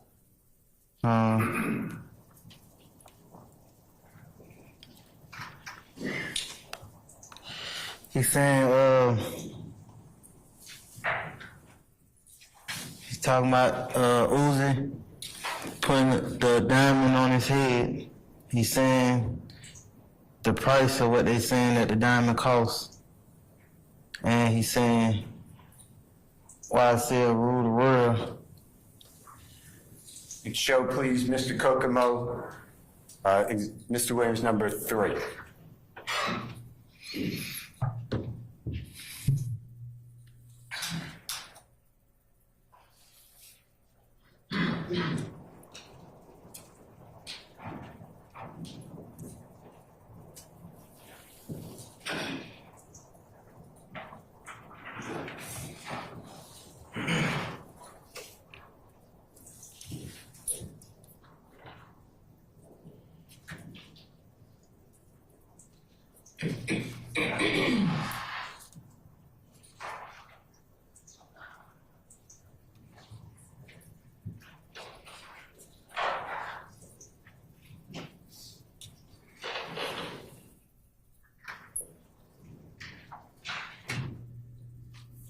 You see that picture on the right? Yeah. And who is that, if you recognize that person? Uzi Vert? And the rapper that you talked about earlier? Yes. And what is it on the center of his head, or purportedly? That means, what's it supposed to be? An implant of a diamond? And does he say $24 million? Yes. All right. Tell the ladies and gentlemen jury, is that what the chat was about that is referenced in overt act number 127, count 1? Yes. What does that have to do, just tell the ladies and gentlemen jury, with expanding and helping the reputation of YSL gang? Tell them. Tell them. Yeah. How does that help the reputation in a criminal setting of a YSL criminal street gang? How does this statement by Jeffrey have anything to do with a crime? I don't know. Okay. Tell the ladies and gentlemen jury how this increases street credibility for a gang crime organization. I don't know. Okay. Tell them how this increases notoriety for a criminal street gang. Tell the ladies and gentlemen jury how this overt act, what was taken by the prosecution in this chat, does that. I ain't never said any of those things. That It's in your plea agreement, right? Objection, Your Honor. In your hold on, basis. Not evidence. I'm gonna overrule the objection. Go ahead. It's in your plea agreement, correct? yeah. Okay. It's also in the indictment, right? You're familiar with it? Right. Okay.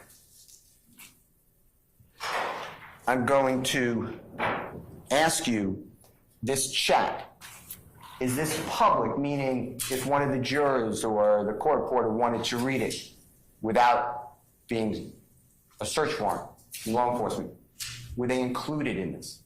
No. Was this anything to broadcast to people to beware of YSL, the criminal street gang? No. This has nothing to do, this is just friends talking, right?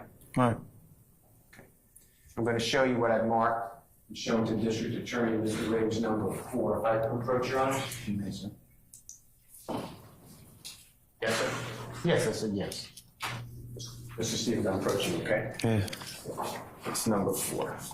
Anything, by the way, before we leave Mr. Williams, number 2, anything else significant about that chat that has applicability to any type of criminal activity for a criminal street gang or some criminal organization? No. Okay. Take a peek, if you don't mind, at number 4 of Mr. Williams, dated today.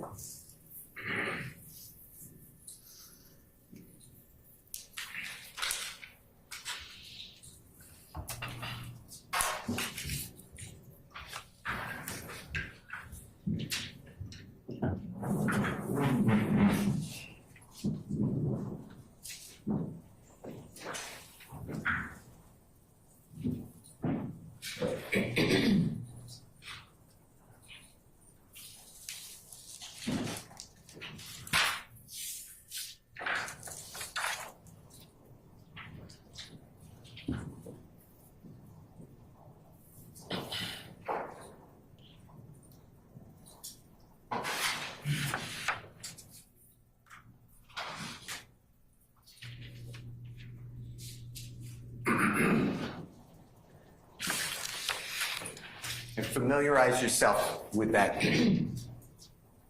as best you can, and just tell us when you're ready to discuss it, okay? All right. It's a lot. I'm just reading over. That's fine.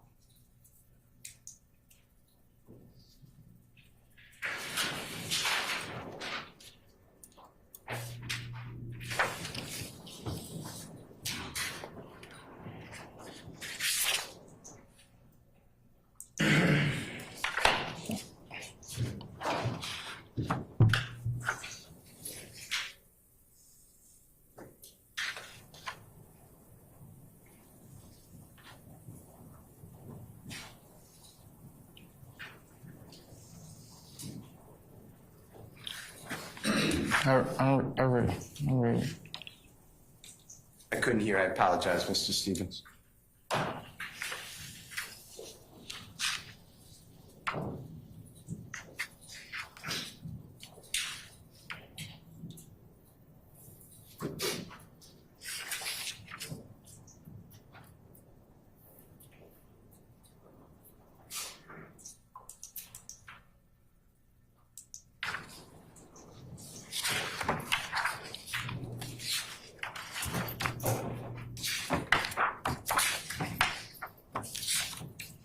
I'm going back at these attachments.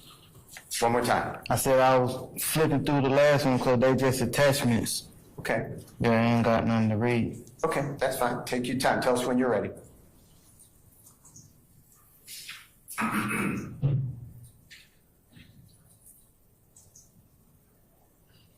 All right.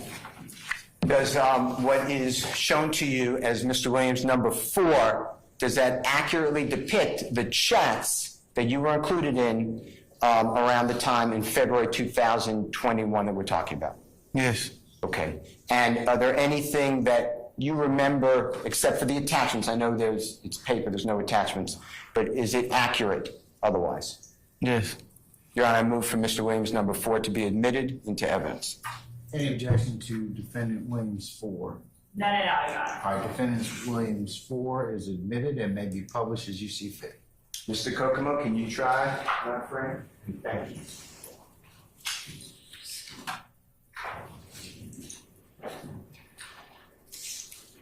Okay, now, Mr. Stevens, the date that Mr. Williams number 4 starts is February 6, 2021. Is that fair to say?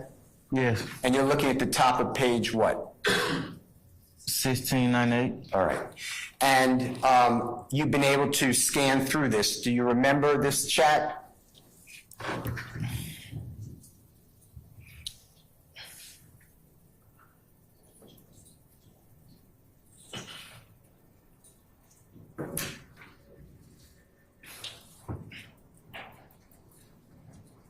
I'm trying to remember the exact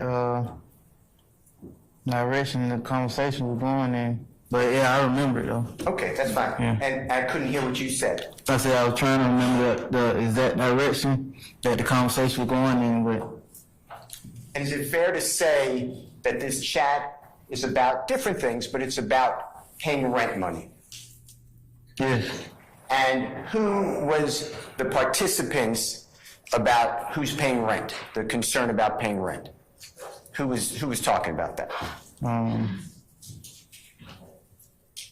Want me to go through and read it? If you don't mind, just tell us who the people are that's talking about paying the rent. And tell us what page you're on and where you're looking. All right. You look at page 1, by the way? Yeah, I'm on the first page. Okay. And that's 1698? Yes. Okay. And just tell us where. So I started at the bottom of 1698. Okay, Mr. Kokomo, if you can go there. No. Okay. And is that you, the third one up from author on the bottom, underscore 1 slug? You see that? Yes. Okay, now this is the 6th of February 2021, right? Right. Before we go too far, is it fair to say that this is now 2 days after the Little Uzi Vert 24 M's on an N's head? Is that true? Yeah. Yes? So in the indictment, when it has count number 127, and it states that this is on February 4th, 2021, this next series of conversations is actually 2 days later. Fair to say? Your Honor, it does not say count 127. Sorry. I Staying in agree. objection. Why don't you just rephrase, Mr. Steele? Overt Act, number 127. We're now about the last part. If you look at Overt Act 127, Yeah. it says, y'all just start bringing me the money, man, y'all, and stop playing with me. See that? Yes, This is 2 days later, right? yes. Okay. All right, now let's go. So we're at the bottom of the first page on Mr. Williams number 4, and it says, since everybody, you see that where you wrote that? Yes. All right. And it reads, since everybody on the tight, I think it means time, let's chop up 1,500, or let's chop this 1,500 up that was due yesterday the 5th. You see that? Yes. Tell the ladies and gentlemen jury what exactly you're talking about.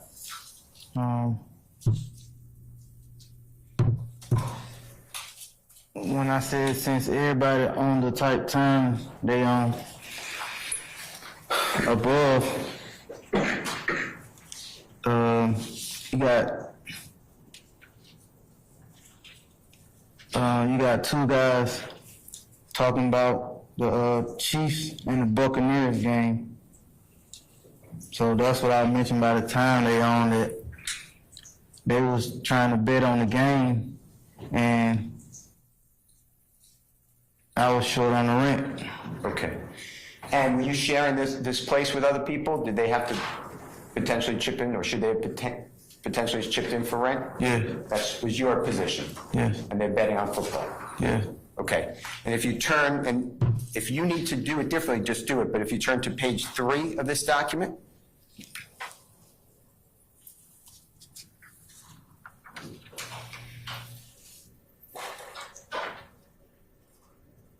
Go to 3. actually 2, the very top of 2. Mine not number 1, 2. Mine number 1699. Go up a little bit. Go up a little bit. 1699 is perfect. Just go up a little more, see who wrote that, please. This is 4K. And what's he talking about there? You see where he writes on 1699, the very top? Yeah. What's he talking about? I'm one of the ones ready to pay whatever he need me to pay. What's he talking about as far as you remember in context? He's saying if someone needs some help, he ready to help. And what's it for? For rent. Okay. And rent means on a house, right? Yes. Okay. And then if you keep going down on that page, 1699, anything on that page that is important to the rent? Yeah, I said nobody paid these people. Okay. And what are you talking about? The people we were in the house for. Next line that you wrote? What does that have to deal with? Y'all can just put what y'all got in the kitchen whenever y'all come in. And what is that pertaining to? Like basically, if you got something pointing toward the rent, you can just leave it in the kitchen and I know what it's for. Okay. And then Thugger 1 is right after that saying yo. You see that? Yeah. All right. Then on the next page, unless you tell us there's something else that's important to the context of this chat, this private chat. Yeah. See where it says can't afford no 1,500 month? On page 1700.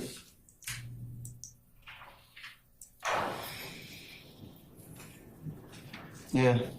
And who is writing that? Me? Okay. And this pertaining to what? The rent? Yeah. Okay. Is it fair to say that this whole chat, other things, there's football in there, there's other conversations, but it's about rent? Yeah. Okay. And then if you go to the middle of that same page, you see where it says, I paid last month?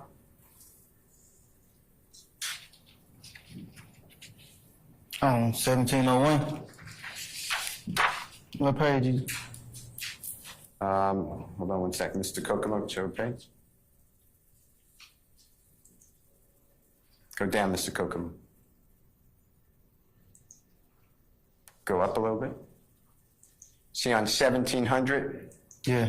talking about rent? Yeah. Okay. And you see where it says on the next page, which is 1701, Yeah. the middle of the page, you see where it says, middle of the page, Mr. Kokomo, when you get a chance.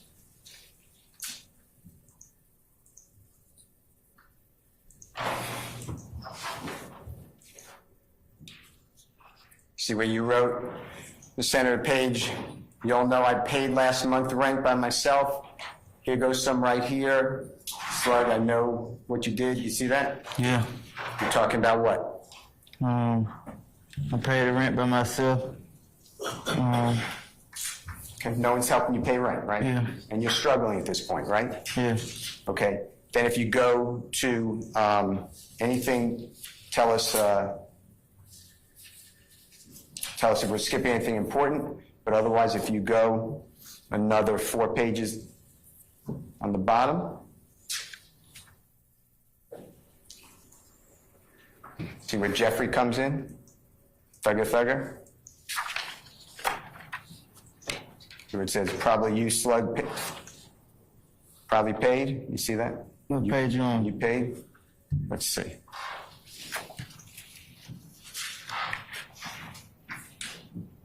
Oh, yeah. What page are you on, sir? 1705. 1705, Mr. Kokomo, if you don't mind.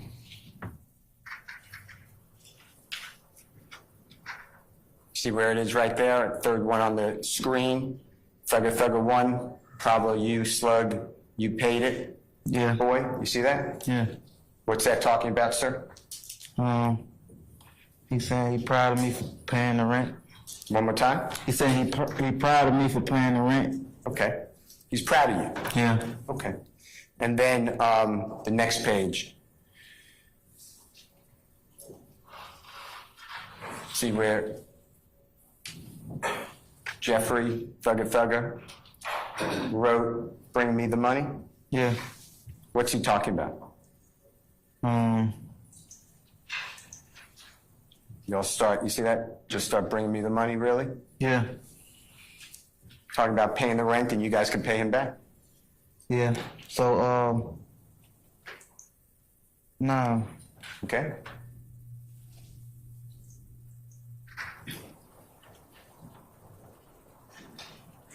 He was basically saying, because he was helping out, and he was basically saying, like, I'm helping out while my money ain't making it to the right person's hand that it's supposed to be making it to. Okay.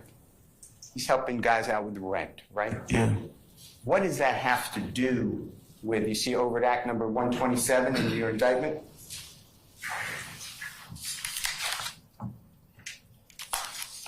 Yeah. That helping out with the rent was on the 7th of February 2021, right? Yeah.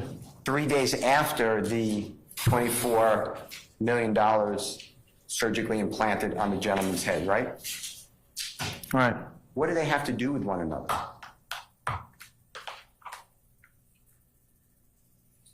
None. Okay. And what is so sinister about Jeffrey helping out when you can't pay the rent? Sinister is a bad word. Let me redo it. What is y'all start bringing me the money have to do with increasing the reputation of a criminal organization? Tell the jurors. Your Honor, I'm going to object. Basis. The court should give the law. I'll sustain it. You can rephrase it, Mr. Steele, okay? This is in your plea agreement, right? This being what, sir?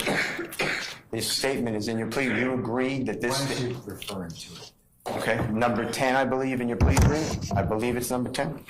If I'm wrong, just correct me.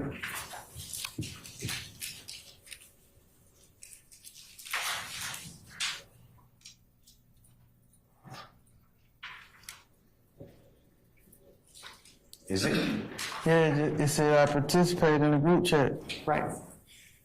With this line, right? With this line in it? Yeah. Okay. Tell the ladies and gentlemen jury how this private chat about rent has anything to do with enhancing the notoriety, the street credibility, the reputation of a criminal organization. I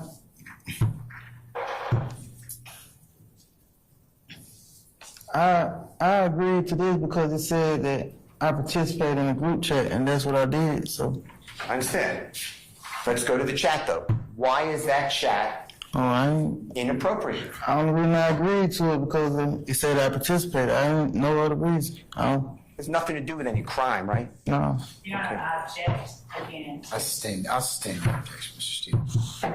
You were part of this conversation, right? Yes. Tell the ladies and gentlemen, jury, how this conversation had anything to do with any crime that Jeffrey participated in at all. Your Honor, I object. I'll sustain as the form of the question, Mr. Stevens. You may need to rephrase it.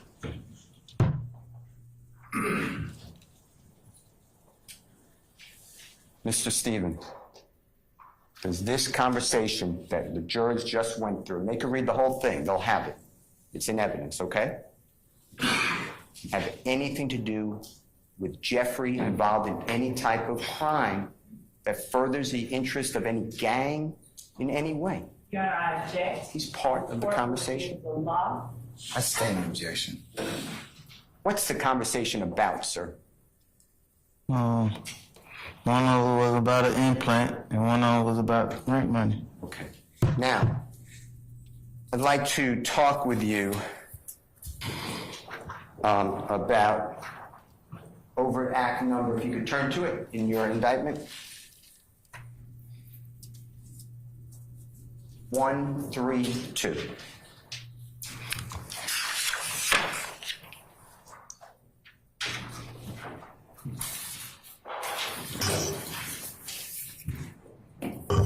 You see that? Yes. And I'm going to show you. Can you do me a favor?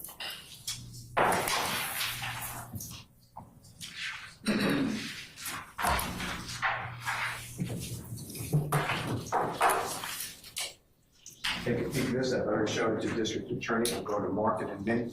And just tell me whether that, can you hold it to me for a second, is copied exactly the way it is in the indictment.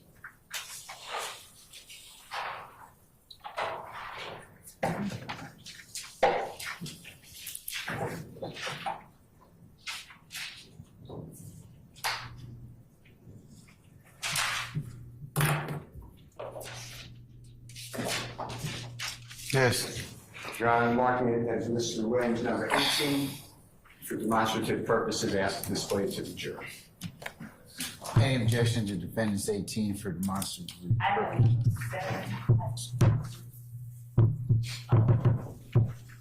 Any objection, no ma'am? objection.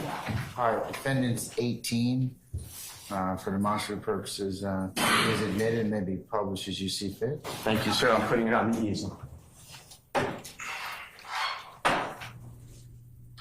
Mr. Stevens, it's the same thing. You could use the indictment if you need to see it behind you. It's right behind you, okay?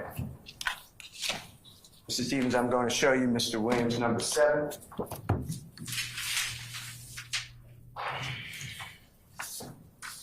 I approach, Your Honor. You may, sir. Tell me whether you take a peek at this, if you don't mind, sir. Tell me if you can recall and recognize what I've marked as Mr. Williams, number 7.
I read it. Okay. And do you recognize what I've marked as Mr. Williams number 7?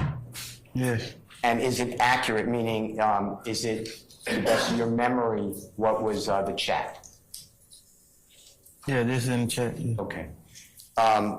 Your Honor, I move for the admission of Mr. Williams number 7 into evidence. Any objection to defendant Williams 7? No objection, Your Honor. All right, defendant Williams 7 is admitted and may be published as you see fit.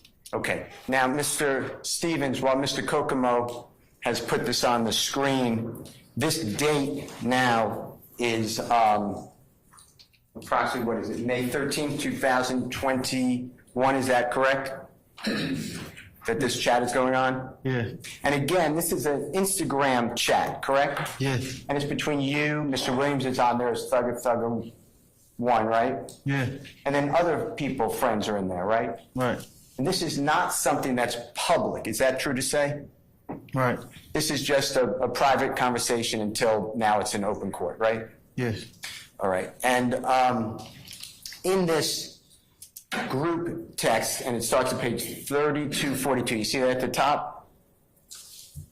Yeah. Tell the ladies and gentlemen, jury, what's being discussed. I'm trying to, if I can remember. So you want me to read it from the top? We could, but do you remember? Did it refresh your memory about a gentleman? I read it before. Okay. I mean, of course, this was one of my overacts in the indictment. Right. That's why I read it. Okay. And I was then trying to make some sense out of it. Okay, well, let's tell the ladies and gentlemen, jury, what is. Is it fair to say there's a man named Instagram handle, Gutta, Gutta, on this? Yes. And you're having conversation along with other people Yeah. with Gutta, you remember that? Yeah. And is it fair to say that Gutta falsely told your girlfriend that you were cheating on her, something like that? Is that true? Man.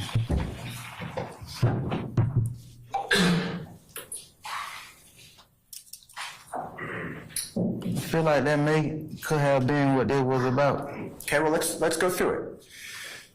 The first one is on page 3242. That's just an attachment. You see that? Yeah. And you wrote, put my life on the line for the gang, but they left me out and dry like a wet t-shirt. You see that? Yeah. And then you attach something, fair to say? Yeah. All right, and then the next one is plenty with 2 Y's, and then it has the 2 triangles we've been talking about, right? Yeah. And then the next one, plenty is saying in the body, Gutta lame, right? Yes. And Gutta is a person Right. on this chat, correct? Mm-hmm. And then Gutta responds, keep my name out of your mouth. You see that? Yes. Okay. And the next one is plenty, YY. You heard what I said, any N running to the gram about SHIT. He can text an N is lame. So you lame N, now what? You remember that? Yeah. And then Gutta responded. What are they talking about? Yeah, I feel like Gutta was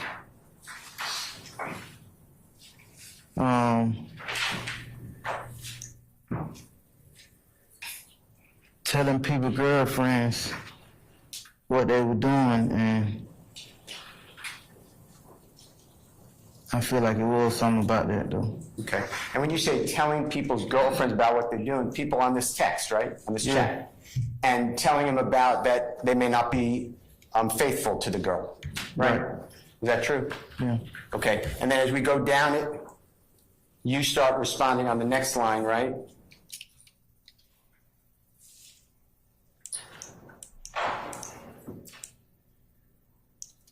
You keep going, make you look weak, right? Make us look weak. Yeah. Keep going. And you guys are arguing about this, right?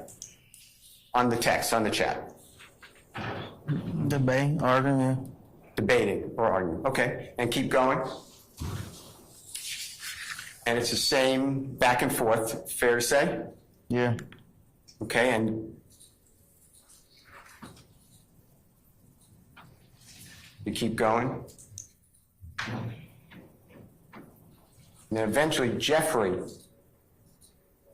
handle comes on, thugger 1, right? Yes. Right there. You see at the very bottom of page, and on the screen it says bash what gang? I see it. Okay, keep going down. And that's now page 3244. And then thugger 1, or Jeffrey's handle says, y'all ain't beat him up or shot him yet, right? Yeah. And that's the part that's captured in overt act 132, right? Yes. And then the next line is, y'all ends getting soft, right? Yeah.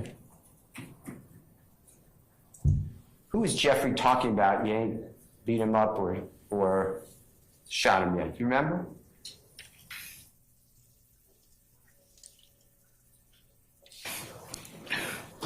If he said that, I feel like he was saying, Your Honor, I object to speculating. You know. I sustain the objection. What do you know? Do you remember? so I mean what he was talking about or who he was talking to? Yeah, I mean, he was talking to who? Who's Jeffery Williams or thugger 1 talking with? In the chat. Gotta be talking to both of us. Right. And and how did you take it?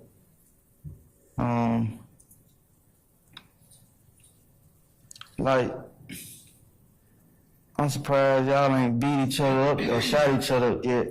Cause y'all sitting right here arguing about some female stuff. Meaning you and Gutta, right? Right. Or Gutta, excuse me. Right? Right. What does this have to do with anything involved a crime organization? Objection, This Your chat. Honor. The court will get the law. This I is not, sustain the objection. not asking for the law, Mr. I Stevens. sustain the objection, so. Under phrase. Okay. This private conversation was telling two friends, stop it, right? That's what I got from you. Yeah. All right. Okay. I'd like to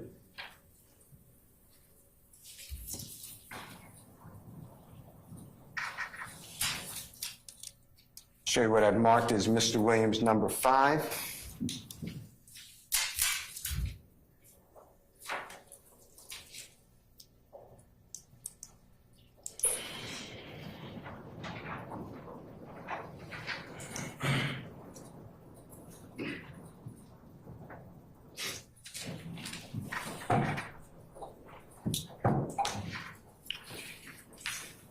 Approach, Your Honor. You may, sir. I am going to approach you, with your permission, Mr. Stevens. Number 5, Mr. Williams, if you take a peek at that, tell me if you recognize that as part of the chat.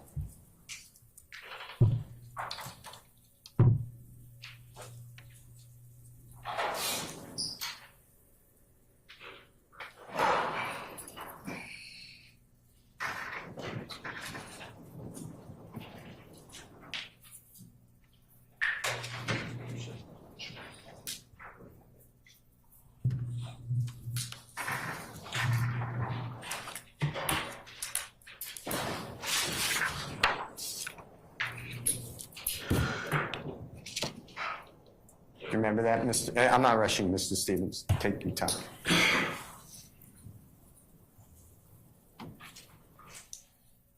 Can I get what's before this? I don't know. Can I get what's before this? Yeah, we're going to do that. Oh, you asked me, do I? What you asked? No, we're going to get you what's before, and then we'll get you several pages. Is that what you need? Yeah. No problem.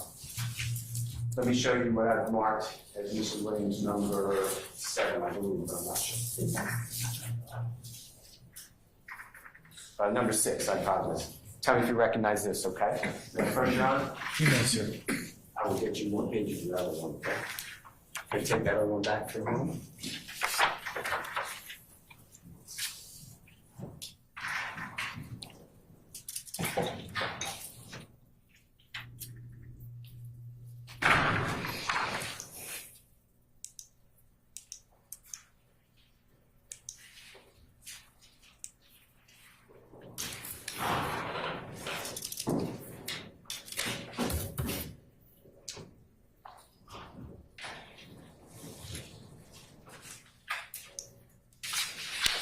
Do you remember that one, Mr. Stevens? And I'm not trying to rush you.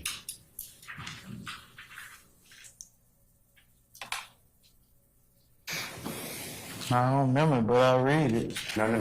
We're going to put it down. All right. Thursday, you were asked questions about on your birthday being at going to see, paying $500 to go see one of your favorite artists. You remember that? Yes. Okay. And you were asked a question or a series of questions. Why weren't you with Mr. Williams in Louisiana on your birthday? You remember that? Yeah. Okay. I want to talk with you about that. Have you ever been taken by Mr. Williams to his concerts? Yes. Have you ever been taken on tour or part of a tour with Mr. Williams? Yes. Let me show you what I'm marking as Mr. Williams number 19. Tell me whether you recognize this. I approach you, Honor? Yes. Take a look at that if you don't mind. Can you take this one back? Sure. Thank you.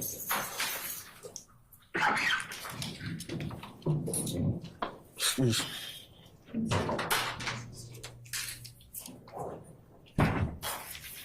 Can you look at that, Mr. Stevens? Tell me whether you recognize that.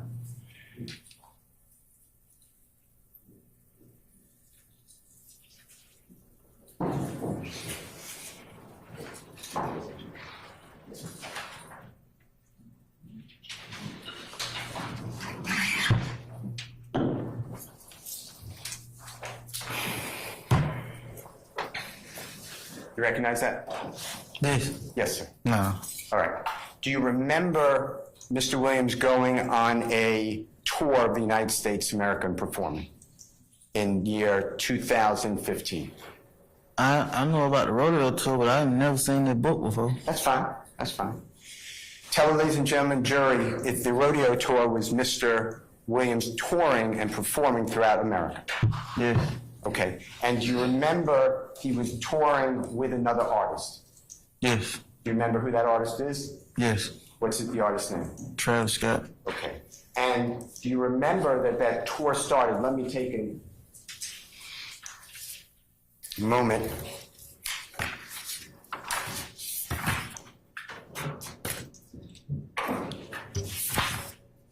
On February 28th, 2015. Do you remember approximately that date?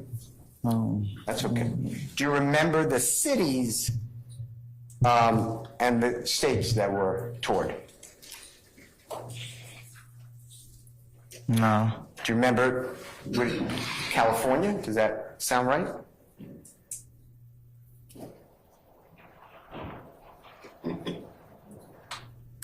So I know that it was like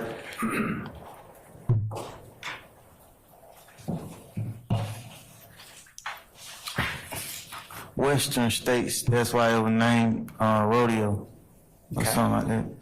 And were you allowed to go on part of that tour? Yes. And do you remember what city or cities or state or states you went to? No. That's okay. And do you remember there came a time that you and others were accused of wrongdoing on that tour?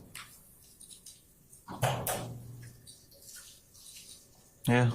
And that is committing crime, right? Yeah. Okay. And do you remember Jeffery Williams repaying any victim of those crimes? But I ain't commit no crime though. Okay. Do you remember him? I'm not saying you did, but you were accused, somebody thought you did, right? Yeah, True? true. Do you remember Mr. Williams paying people who lost their property, trying to make it right? You remember that? I don't know like what happened, what ended up happening behind the application. I couldn't hear you. I said I don't know what ended up happening about behind it. Okay. Is it fair to tell, ladies and gentlemen, jury, that you were sent home from that tour? I was sent home. You were told by Jeffrey that you could not continue, right? Right. Okay, so when the district attorney asked you later that year on your birthday, why weren't you in Louisiana? You were actually sent home from a tour, right? Yeah. Now, the district attorney said a lot of questions to you about YSL like they're one. You remember all those questions, like YSL's like a group, always together? Remember all those questions? Objection compound. I stand the questions to form. You didn't rephrase it. Okay. Do you remember questions about YSL is together? Remember that? Her asked you those questions? Yeah. Jeffery Williams, from early life, he was not on Cleveland Avenue much, was he?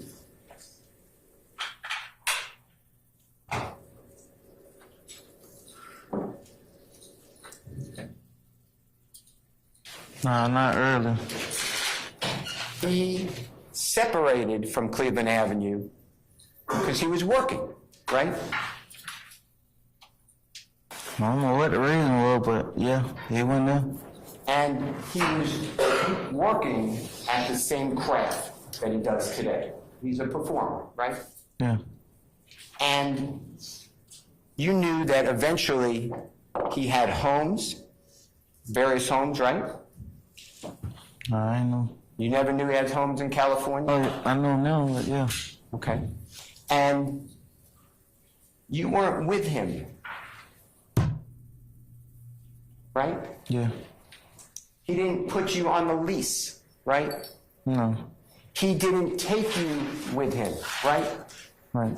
He didn't pay for you to get out of Cleveland Avenue, right? Right.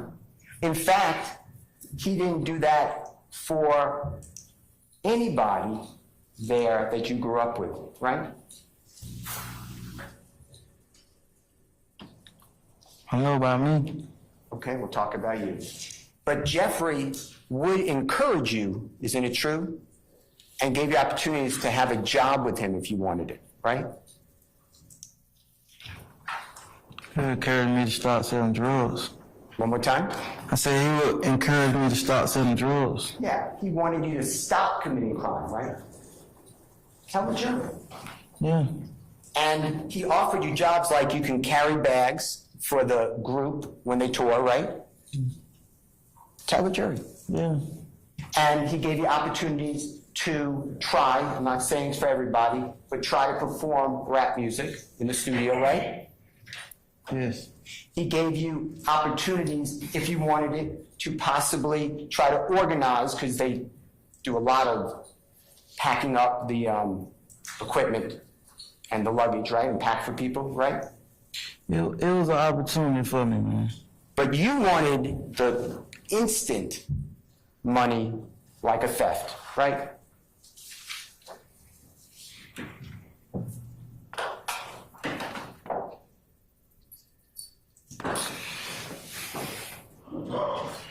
Yeah.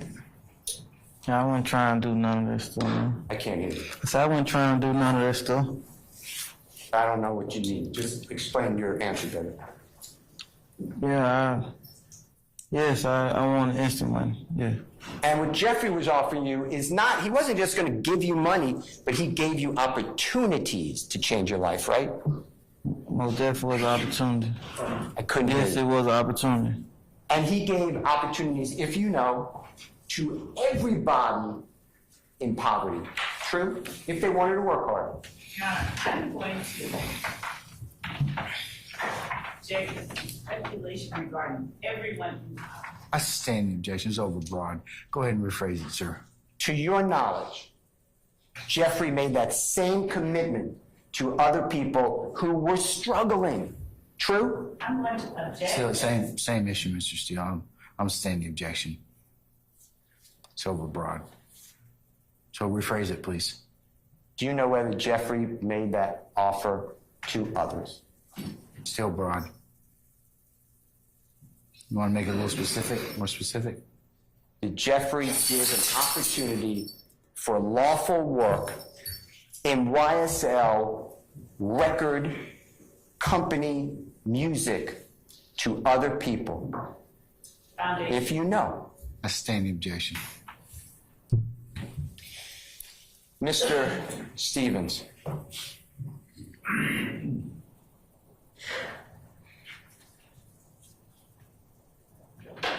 Eventually you got off drugs, right?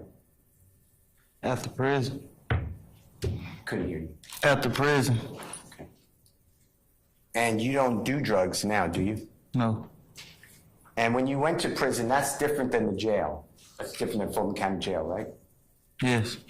And prison is horrible too, isn't it? Yes. You're away from your kids, right? Yes. Yes. You could be 5 hours away, depending upon where you're put, right? That's true. Dangerous. Yes. And when you've been in prison before,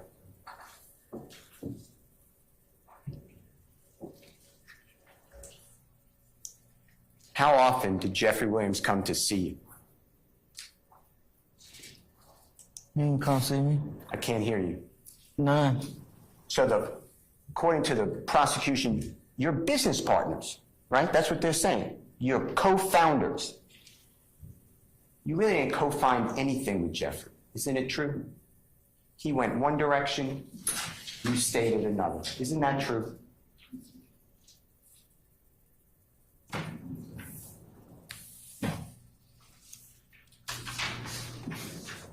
We went separate ways. But Jeffrey never turned his back to you. He always made himself available if you needed something. Isn't that true? Yeah. He let you come to his home, right? Yes.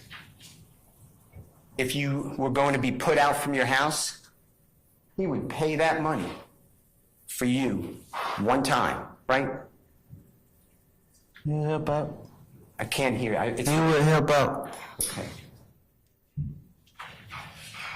But most importantly, he wanted you not to live a life of crime. Isn't that true? Yes.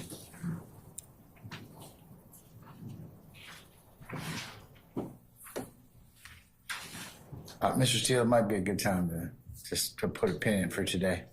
Okay? All right, ladies and gentlemen, it's 5:15, and as I mentioned to you earlier, just 1 second. Mr. Stevens, we're going to recess for today, so what I'd like you to do is come back tomorrow morning.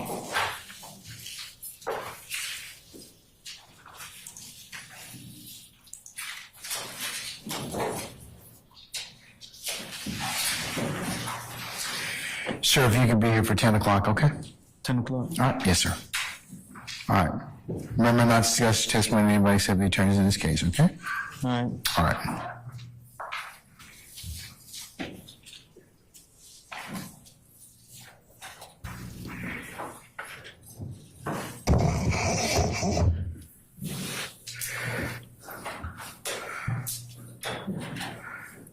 All right, ladies and gentlemen, let me go through with you the customary ad nauseam admonitions. Remember, leave your notepads in your basket. Remember not to discuss the matter, anything you've heard amongst yourselves in small groups, or while you're while you're going home this evening, or when you get home with your loved ones and others that might be interested in the goings on and your comments in that respect. How are we doing on notepads? We good? Okay, all right. And what are you going to do if some third party tries to talk with you about this incident or about this case? What? You can't discuss. You cannot discuss it, and you got to do what if that happens? You report it to me in Sergeant Room. Yes, immediately. All right. Okay, ladies and gentlemen, we really thank you for adhering to these admonitions. Again, remember what I told you as I did earlier. They ensure a fair trial, just trial, and lawful trial as to all sides. So we appreciate your diligence with that. We also appreciate your patience with us and your continued patience as you continue to hear this matter. So it's not lost on any of us that as well. So we thank you. Ladies and gentlemen, any questions of me at this point in time, ministerial in nature? Okay, just to update you accordingly, we are going to should have a regular work week until Thursday.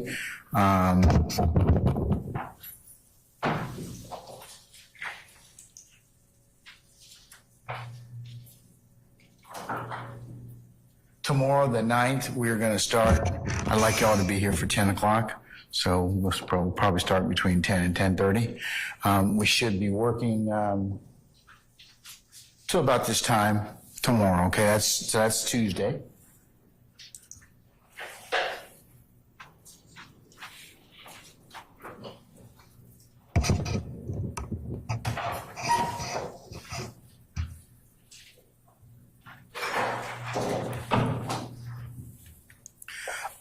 Wednesday, we may have kind of an abridged day because the court has some other business that I'm required to attend to. So I will advise you more on that probably late tomorrow, early Wednesday.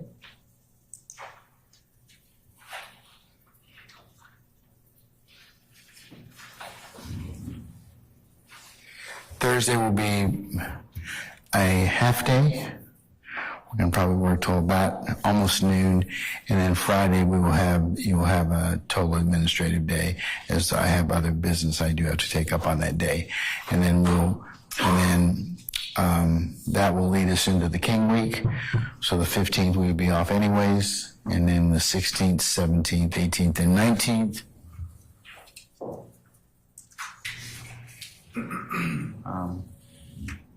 We will be in administrative pause, and we'll be taking up other issues at that point in time. So, so just to recount, or just to give you those dates in advance, so you can make other plans accordingly.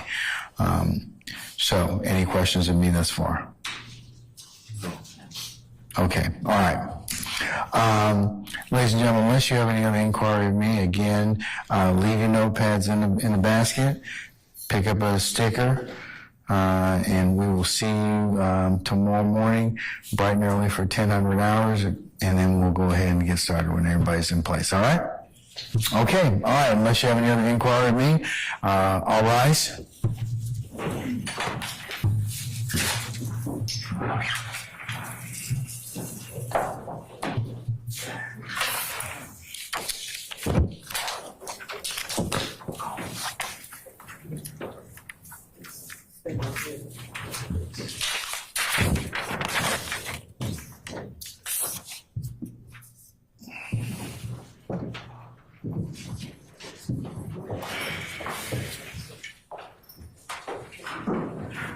Okay, ladies and gentlemen, please be seated. Our jury has left us. Okay, counsel, is anything I need to be made aware of, or any other ministerial inquiry of you? Not on behalf of the state. Okay, how is our witness and other interviews going at this point in time? Is there anything I need to intervene in? I haven't heard anything from anybody. That's a good thing. So you all must be working that out accordingly. Yes, Mr. Brown, I'm looking at you. Okay, so is there anything I need to be made aware of? No. Not on behalf of Okay. Anytime I have any other counsels, defense counsels? Okay, all right. Unless there's anything else, we'll still, if y'all can be here a little before 1000 hours tomorrow, we'll go ahead and start up sometime between 10 and 10:30, and we'll work accordingly, as I mentioned to our jurors already. Okay? All right. Before we leave, if you all could please go ahead and give us your electronic listening devices, and unless there's anything else, I'll bid you a good evening, and we'll talk with you tomorrow. All right, we're in recess.